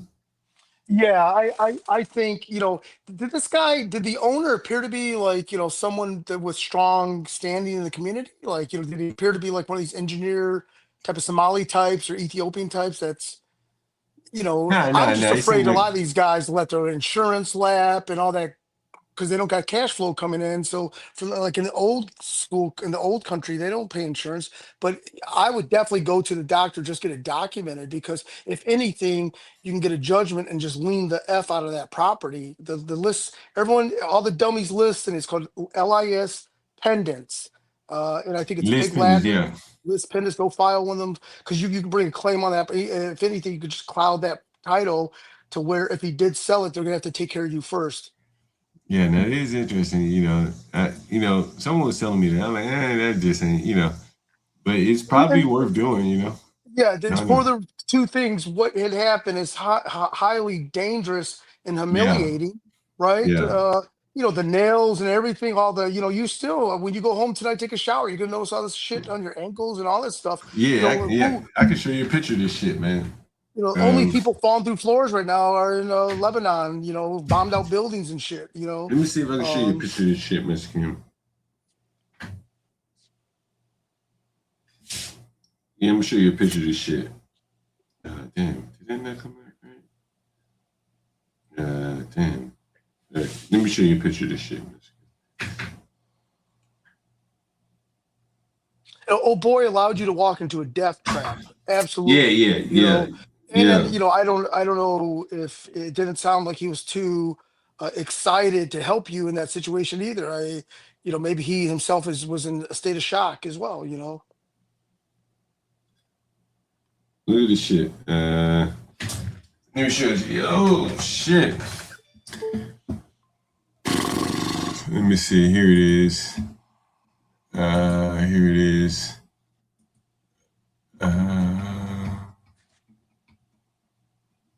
There it is right there. Check this shit out, Mexican. Oh, damn. You see it, Mexican? Oh yeah. It's been falling through the floor. Man. I'm like, damn.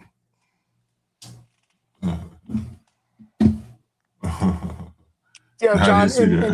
and no one on the stream is trying to tell you to get a lick, but this is for sure something you're going to want to follow up with because you will only know the damage that you're showing right now, right? It's I can't.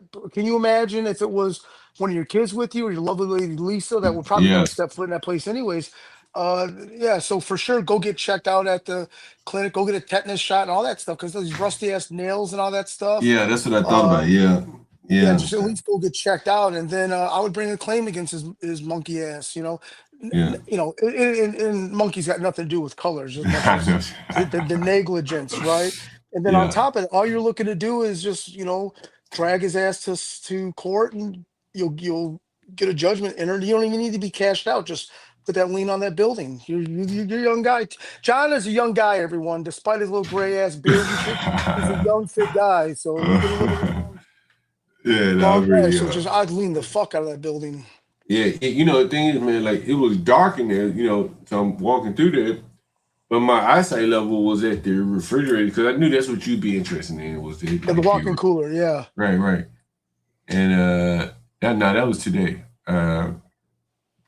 and so but the floor space was wide as hell. The open space was some shit. It was probably 10% of the floor. And so the lights were off. So that, I wasn't going to see it. More to the point. Yeah. Well, and the guy didn't say because there's an expectation. What is the expectation that hey, the floor is going to give way or there's a hole in the floor? Highly Right. like no, right? So it's almost like I don't know, man. That's the guy is just a dipshit, negligent, or maybe that the shit that they think is okay in backwards ass. I don't even know the name of Bro, I'm going to tell you this, Somali or Mexican. If it had been me, because I've been sued before. I had an old drunk ass black woman fall down on my property and sue me. If it had been me, I'd have been so fucking scared that that person was about to sue me. I'd have ran over. Hey, let me help you up. Yeah. That motherfucker didn't give a fuck. If it had been like one of these ghetto blacks over here, shit, the lawyer would have already been called. Yeah. Yeah, geez. And this is what I'm saying. Like, I think you're right about the, Ethiopian. Like, he doesn't understand the litigious nature of America. Yeah, and the culture here, and it was extremely negligent for let's say you had a tuxedo on, let's say you had some fucking fucked up jogging suit. It doesn't matter. You didn't deserve that. What happened today is just, I mean, for whether it be 2 seconds until you realize that you were okay, that you were still alive, and then now assessing the damage. I mean, that motherfucker. I mean, this is, and not that I'm trying to tell anyone to get a lick, but I will say you're going to be able to put a list pendants on that fucking building. But I'll tell you what, John, what a piece of shit. Definitely go get looked at. And you've never heard me ever talk good. Like, I've been sued 3 times already. Yeah. I've sued people. When you're in business involved in multiple stuff, I've had a customer reach behind the counter, grab a pint of absolute vodka, run out the building. My employees chased after him. He almost got hit by a car, ran across a 4-lane highway, and my employees thought, oh, this person must live in this field or something. He booked. It was all white community, by the way. But the kid left his car in our parking lot, so he had to come back and get his car. When he came back to get his car, he was hit by a car. Oh, damn. Coming. So he didn't get hit by the car when my employees chased him. He got hit by the car. Well, oh, the coast is clear. Let me go back and get my car. And we got sued and we settled because, liquor store, dead white boy, we're going to lose and we're going to lose. Hey, let me ask you this question: did you settle or did the insurance company settle? No, we paid $90,000 or $110,000 cash out of our pocket. We did not, because remember, if the insurance settles, they're going to drop us, right? Yeah, so that's what or people charge don't you realize more. when they charge you. Well, so there's something called a loss run report, and and new insurance companies want to see what the last company what's called the loss run report. They're going to see how many armed robberies did you have, how many customers driving over the curb, smashing through your front window, all that shit, right? So in business, you try to make as few claims as possible. In this situation, we had to cough up literally cash out of our pocket. Any business has the lifeblood of the cash, right? Yeah. So, some people owed us money. We owed money. We just crushed together, I think, $120,000 cash to settle it before a judgment was entered or whatnot, because we were afraid that we're going to lose. I think they were suing us for like $500,000 or something like that, right? Yeah. But we would have dragged it out in court for a long time, and I think we settled for 150. I forgot what it was, but we had to come up with a bunch of physical cash. Insurance did not pay it because we did not want that to happen, because it's called liquor liability insurance. It's hard to get if you're sued, so that would doom our business, because we would. And there's only so many companies in the United States that provide liquor liability insurance. It's not every company. So with all that being said, I've been sued many, all business related. I've sued people too, just over bullshit, or sue people just to all that business stuff. But nevertheless, John, I would for sure go do that. It's highly humiliating what happened to you today, and at least because it might be a month from now you want to go do a claim, but at least you've got the medical paperwork to show that you're fucked up, your nerves and all that stuff. Yeah, here's what happened. For those of you that just joined, Master Kim and I, we called the real estate agent. You remember Master Kim, right? Yes. And she didn't seem very knowledgeable in the sale of this building. Fast forward, was it about 6 months ago? We called her twice, a year ago and about 5 months ago or 4 months ago. So let that sink in, ladies and gentlemen. This place has been on the market for what? Over a year at least, correct? Yeah, it's been closed since COVID. And as Master Kim said, it probably was owned by an older man, so we got to see the older man today. And so here's me walking into the building and falling down in the damn place. This is not like a JP impression. This is legitimate here. I'm talking about you, Master Kim, right here. I mentioned you earlier. So look, this you see the bulletproof cage right here, the plexiglass. It may not be bulletproof, but the plexiglass. So when you walk into the door right here, Master Kim said, I'm outside right now. You walk into the door. See this? So you're gonna see another entrance. And so here's another doorway. So late at night, they probably would lock this door. And whatever you wanted to order, they just go get it from behind the plexiglass, from behind this door. But during the daytime hours, they probably leave this door open.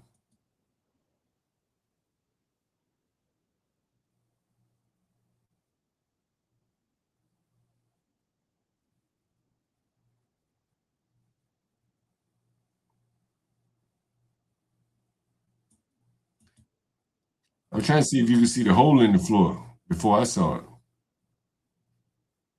You see, I was focused on the coolers, Master Kim. You see this, right? So you see I'm focused on the coolers because I've heard you talk so much about the coolers. That's what I'm focused on. And so you see this. You can see the ceiling up here. You can see the mold right there. The ceiling's collapsed from the top floor.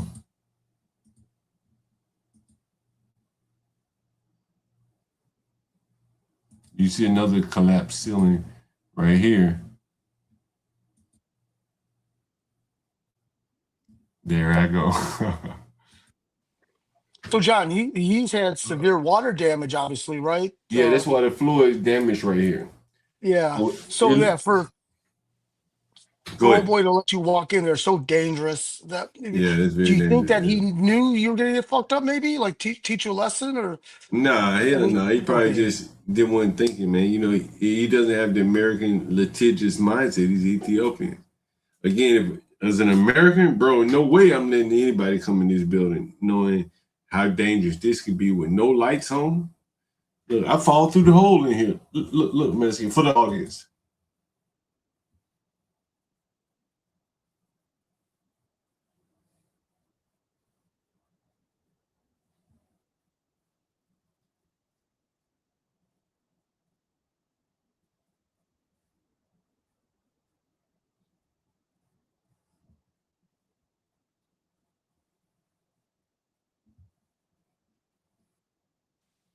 John?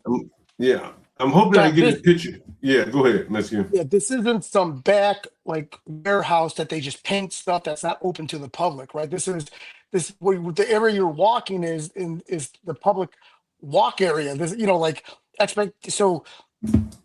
this is a retail building where people off the street would walk in. So the expectation of the big hole in the floors would be so far removed. This isn't like some industrial commercial building off the beaten path, Yeah, someone asked, what are you doing inside the building? If you look on the channel from a while back, the owner allowed me in. I was not trespassing. He allowed me in the door. I passed by this building many, many times. Master Kim knows this. We've called the realtor. And so this day I passed by the building and the building was open. So I said, well, what's going on right here? And there was a Hispanic guy sitting outside. I said, you renovating the building, whatever. And so the Ethiopian owner comes up to me and I said, hey, I talked to your realtor. I'd like to see the inside of this place. So that's how I was allowed access inside there. Yeah. Hey, John, do you mind if I speak real quick? Yeah, no, and also, I think both times we're trying to show an exercise of what it's like to, if you see some of these hood stores, and rather than let the Arabs and the Koreans come in to set up shop, these are the steps that you would go through to not only negotiate a deal, but also surmise, why is it closed? Did they get their EBT license revoked? Yeah. Did they lose the lottery license? Obviously they've got the beer and wine. Why didn't they apply for the medical marijuana or the recreational marijuana license that is eligible for that location as well?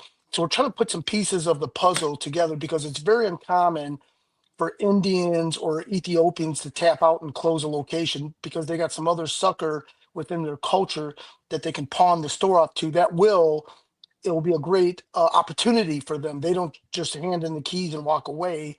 So therefore, there was a list of questions that we put together, and John, I emailed that list to you again earlier, the realtor just was very unintelligent, didn't know any of the stuff, didn't know, Yeah. again, it was like, we knew that she didn't have the answers, but asking her those questions is to beat the price down. Do you know if all the electrical is up to code? Do you know if this? Do you know if that? Do you know blah, blah, blah?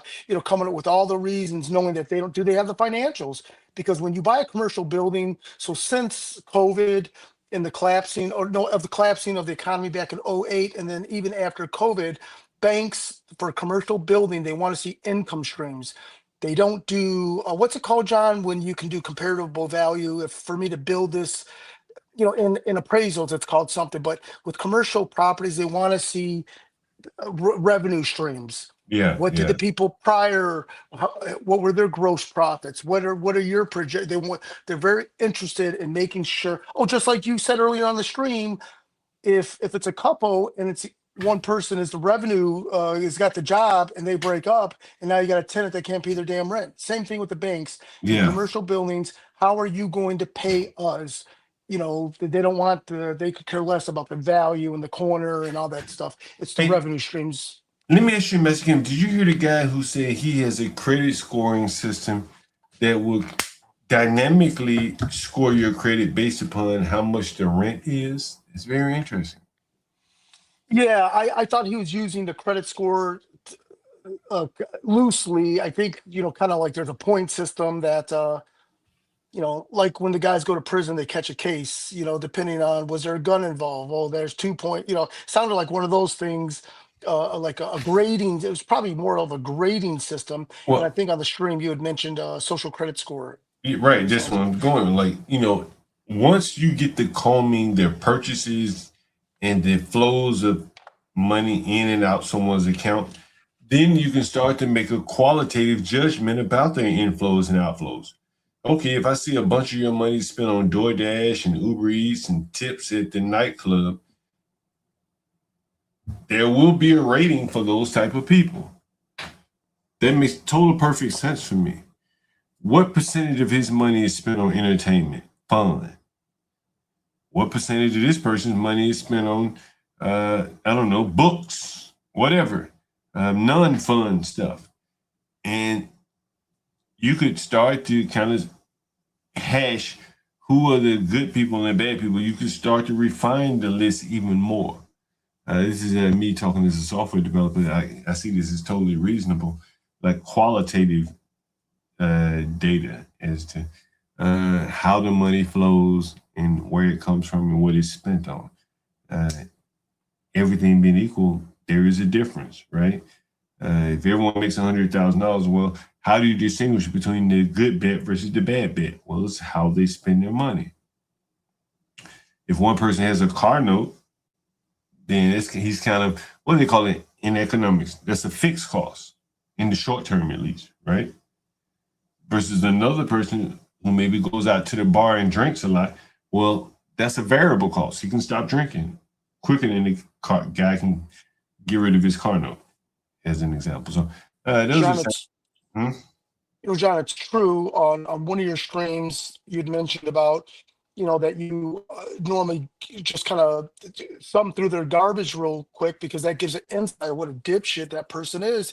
And if you're constantly doing Uber Eats and you broke up, Mexican. You still there? dummy you're dealing with in that long term, unless their velocity of cash is high, and it's not. Well, if their velocity of cash is low, they're spending on the stupid shit. It just shows them that they're a financial wreck. Mexican, did you hear the lady in one of the apartment buildings, or the man? He said it's like basically $3,200 to move in, $3,000 some dollars to move in. Yes. How many of these people on these YouTube panels you think have $3,000 in cash readily available to go? I would say 1 out of 10, maybe. Right. And that money may not even be his to speak of, because if he's probably in a I know that anyone that's in a married couple relationship got that kind of money, right? And that means it's not their money to spend. But yes, they're very few. They've got that much cushion around them.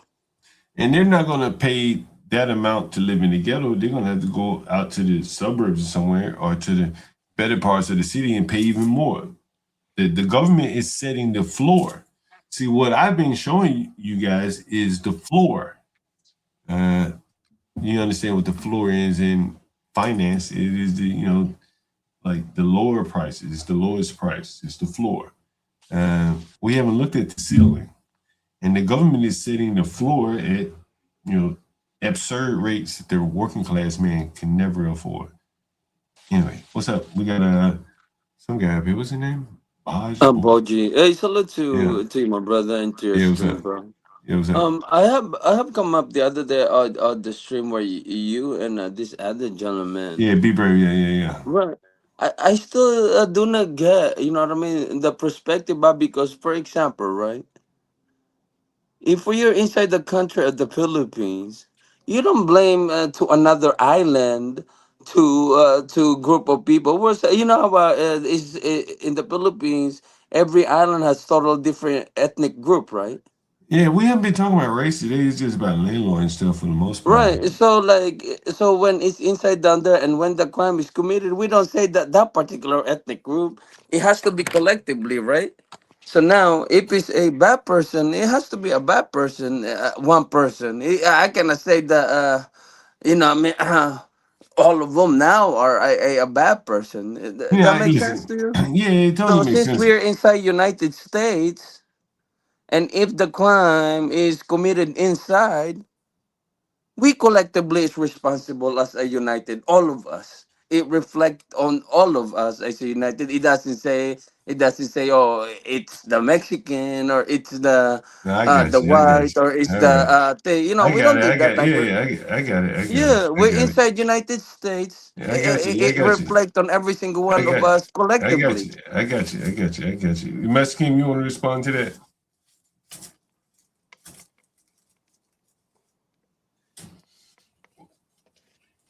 Master Kim doesn't want to respond. I respond. I think with me placing these calls to real estate agents, stuff like that, you see the difference in the rent cost somewhere on one side of town is primarily supported by government transfer payments because no one wants to live around black people. On the other sides of town, people are very, very desirous to live in areas that are predominantly white. It costs a lot of money to live there, but everybody wants to live there. And that is the pattern that goes across the country. When I was in New York, I'm riding down Fifth Avenue. Nice. I mean, Harlem, not so nice. It still may be expensive, but that's where the tourists go, Fifth Avenue. If you go to LA, it's Beverly Hills, and so on and so forth. That just is what it is. You kind of have to accept that in America, and I think a lot of people are not able to accept that. The white people have created an environment where really, really nice things can thrive and grow. And I would say for most of these blacks, they shouldn't even be looking at that because they can't afford it. Look at what the government is doing to them with the prices of rent.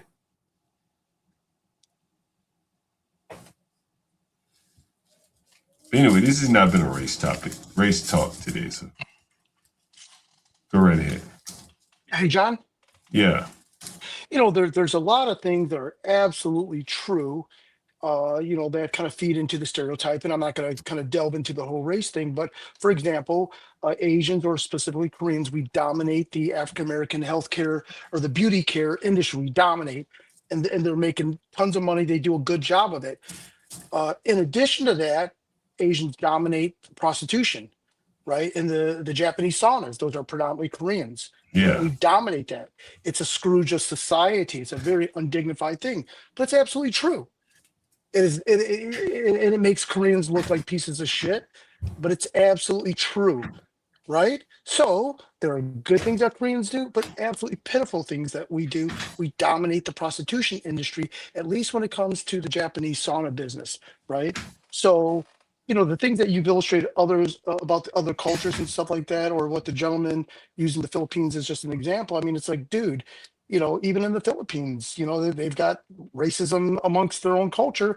They don't got a lot of Mexicans or Greeks or, many other cultures there. So maybe race isn't as a big issue, but classism is a big issue too, you know. Yeah. And I'm not trying to put stuff of what he was saying or not saying, but I'm going to say a lot of these things about other cultures are absolutely true. And I used me and the Korean experience as just an example. Absolutely true. There's some very good hard, you know, then there's the sucky Koreans here too, you know. Speaking of You're that, I right, need though, to. my brother. Everywhere we go, we see a bad person, right? But we cannot say, that's why I feel like we filter is who commit the what crime, right? If we saying that if now in 2026, who committing crime, right? Who killing who, right? We cannot say that, you know what I mean? I remember when the early 70s when America dropped the first chemical bomb in Cambodia, and nobody talk about it. You know what I mean? I remember when, according to the records, like about what 2 million of them was killed on the test on an chemical bomb. So I don't. I feel like how do we measure who's good or who's who? Is the killer is way better, but because they kill more?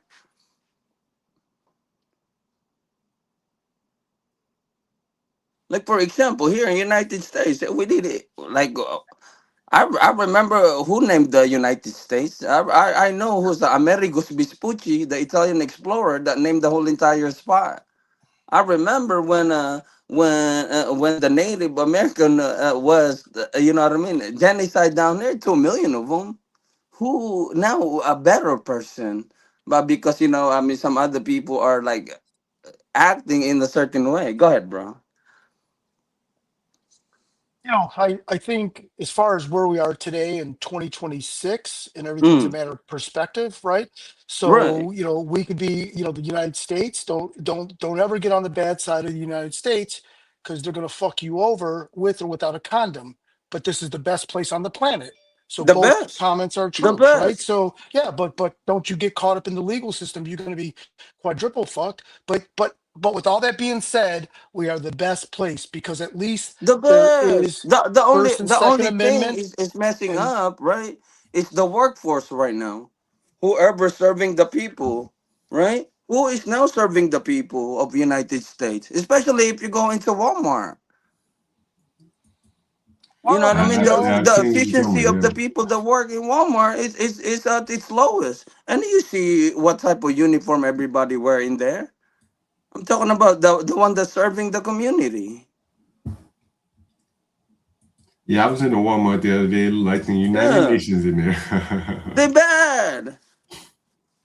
They're bad. And who is the demographic? How many 54% according to them are the particular demographic that is thing? If now we have a modern day slavery, who is now slaving who?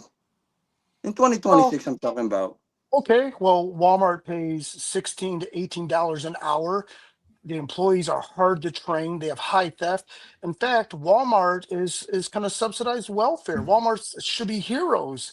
They're absolute Superman, Superwoman heroes I for the know, but cost I of was just goods saying that that the they. service, the human, Oh well, the that serving us. well that's just poor quality people. Bad. You know, the employees that work at Walmart come from families that are probably fragmented, right? So, for example, it's not the school system's problem to really teach my kids to know their multiplication. At the end of the day, it's the parents, just like John was mentioning earlier, and other people on Good, your stream. good, It's not good. society and the public's responsibility to make Mm. my children good adults. It's really the parents, right? So we got just a bunch of bad parents. They're doing a Yeah, shitty job, creating shitty employees, doing a shitty job.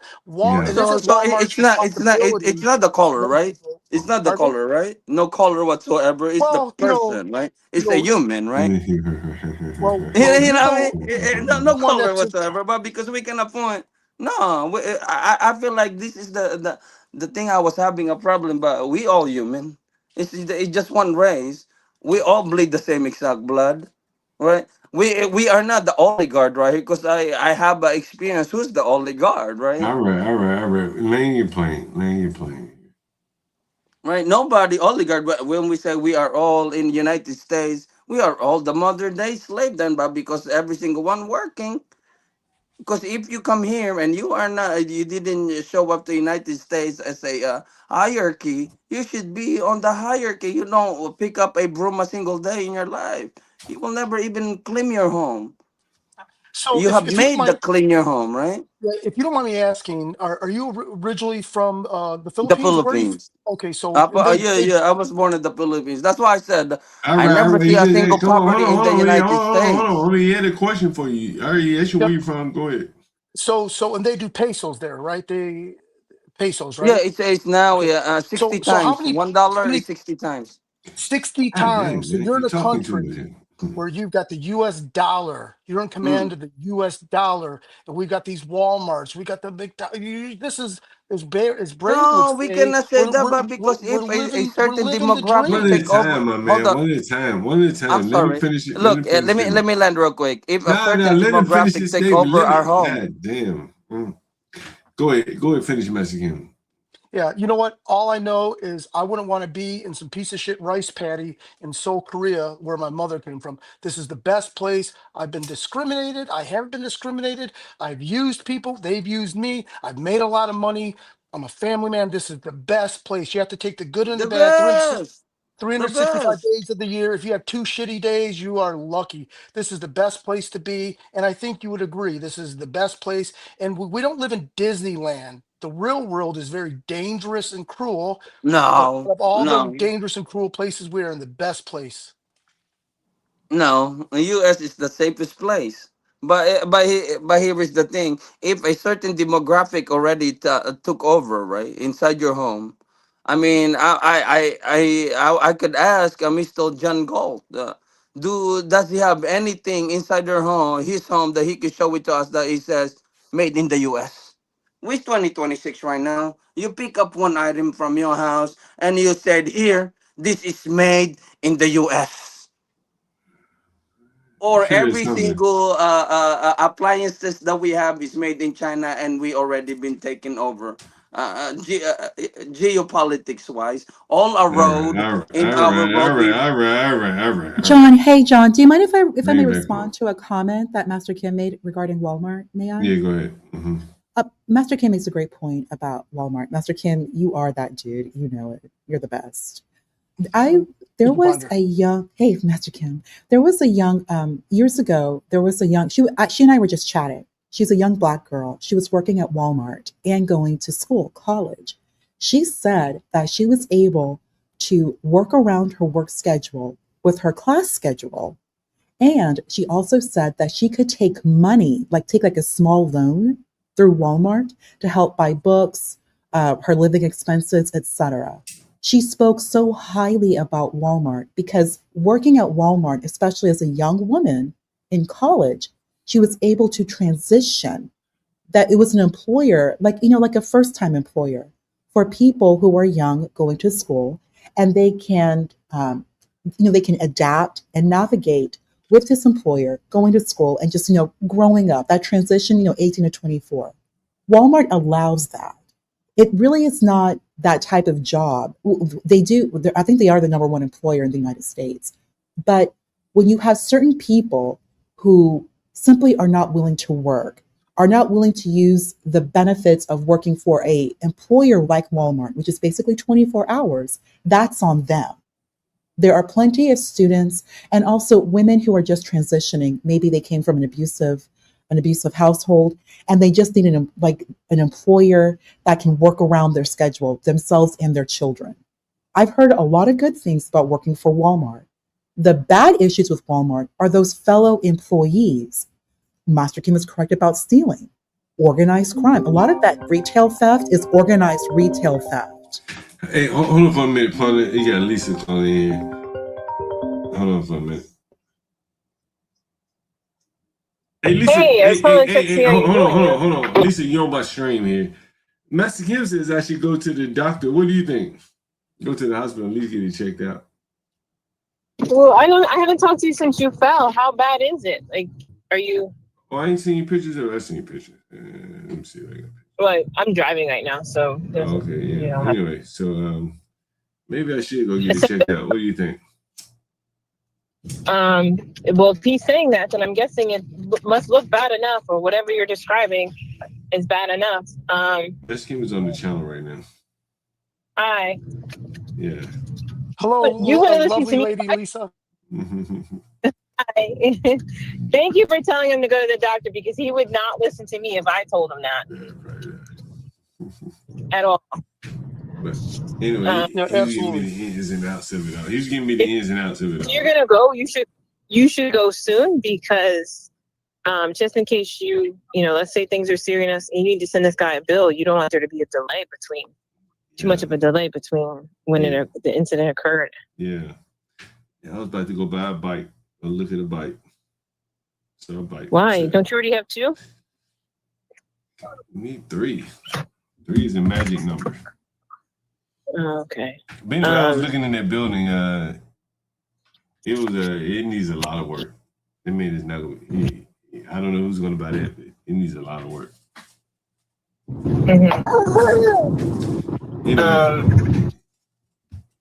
Okay. Well, call me later. All right. Anyway, yeah, go ahead, guys, ladies, gentlemen. Oh, and we all know that it is the responsibility, primarily the mother, to ensure literacy in the children. We now have universal preschool, which is a good thing, and it does benefit a lot of communities, especially immigrant communities, to get these children learning English and following directions. But ultimately, literacy is the mother's responsibility. I know we've all heard that old Chris Rock joke. If a child can't read, it's the mother's fault. If a child can't read because there's no lights in the house, that's the daddy's fault. We've all heard that joke. But I think I side with Cam the King here. Like, we going too far with education for a lot of these people. We just had white Nisha who couldn't even understand. She couldn't even count and shit. But Wanisha does this. We know Wanisha did not have a father in the home, and sadly, Wanisha should have been working. She should have been working probably, as 17, 18, maybe like fast food, maybe a Walmart. These entry level jobs do teach skills. Have you been to Walmart lately? No, I will never step foot inside Walmart. So if you go to Walmart, Maxine, you been to Walmart lately? Oh yeah, I love it there. So if you go to Walmart, spend $164, walk out with $230 worth of merchandise. You're buying it, not stealing it. It's excellent. There's like for public welfare. If you go to Walmart, basically Depot's better. Home Depot's the best. Every employee has a smart terminal in their hand. They don't have to learn where anything is located. You go say, hey, where is this located? They type it in the computer, handheld computer, and they tell you what the computer spits out. These people don't even put the effort into learning the store where things are located. That's fantastic, John. That's great technology. It's not good because what if the Wi-Fi is down? Then they're just a dummy terminal. If you understand dummy terminals, right? That's what they are. We remember dummy terminals. But most people probably don't remember dummy terminals. These people are nothing more than dummy terminals. But John, the work that you use... If the internet would have shut down, they can't tell you where anything is in the store that they've worked at for years. John, the work that you used to do, that's what these current contractors are doing.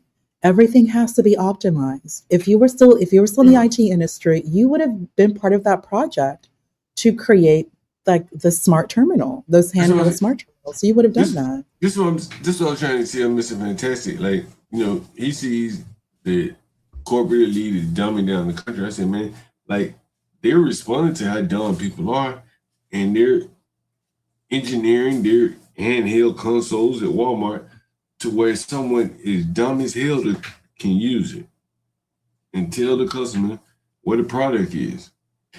And that is what's so interesting about Waynisha. I'm old enough to remember having to reconcile the cash register at the end of the night. Master Kim probably knows what I'm talking about. Right. Your cash register can be short or it can be open. Neither one of those are good things. I would imagine you don't even have to do that anymore. And No, it's automated. She didn't even feel comfortable working at cash register when 95% of the orders are, It's gonna be credit card. It's cashless. gonna be Right? card. This It's is gonna be what I'm saying. cashless. Yeah. This is it's very amazing. We got And 7 John, dollars. Go ahead.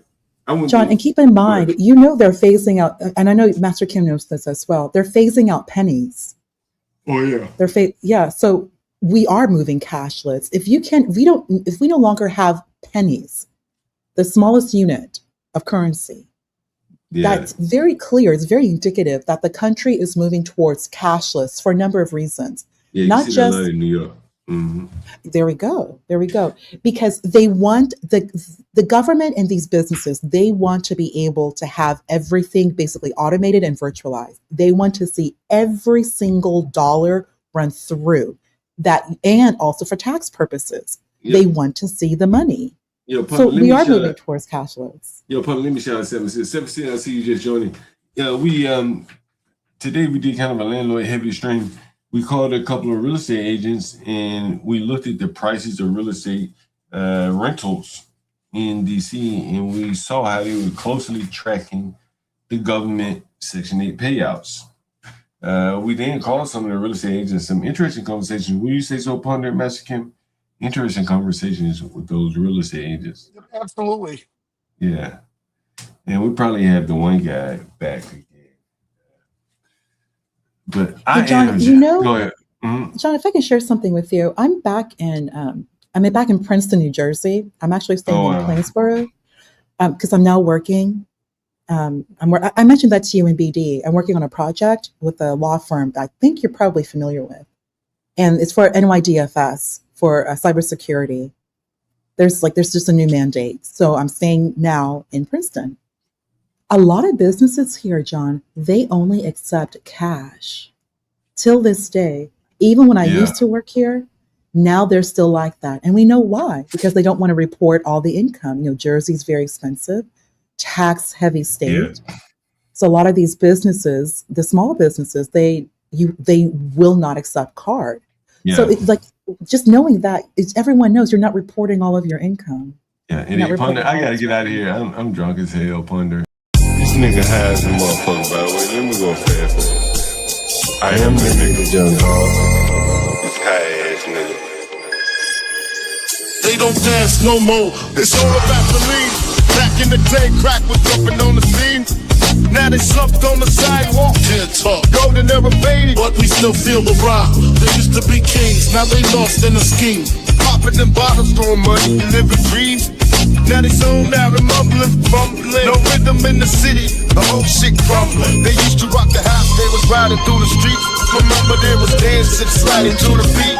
Now it's poison in their veins, ain't no pulse on the street. Guess it's over now, they accepted defeat. Back in the day, the rock had a wild and free. Different story now, they got no energy. New drugs got them slow with the hit unload. Eyes closed and they don't dance no more. Block used to be jumping, top shit they was on. Now it's lights out, guess the thrill is gone. I am the nigga. I bring it to you rough, rugged, and raw, nigga. They don't dance no more. It's all about the codeine. Back in the day, they was rocking on the scene. Even dancing in the rain. Now they nodding off. Shit just don't hit the same.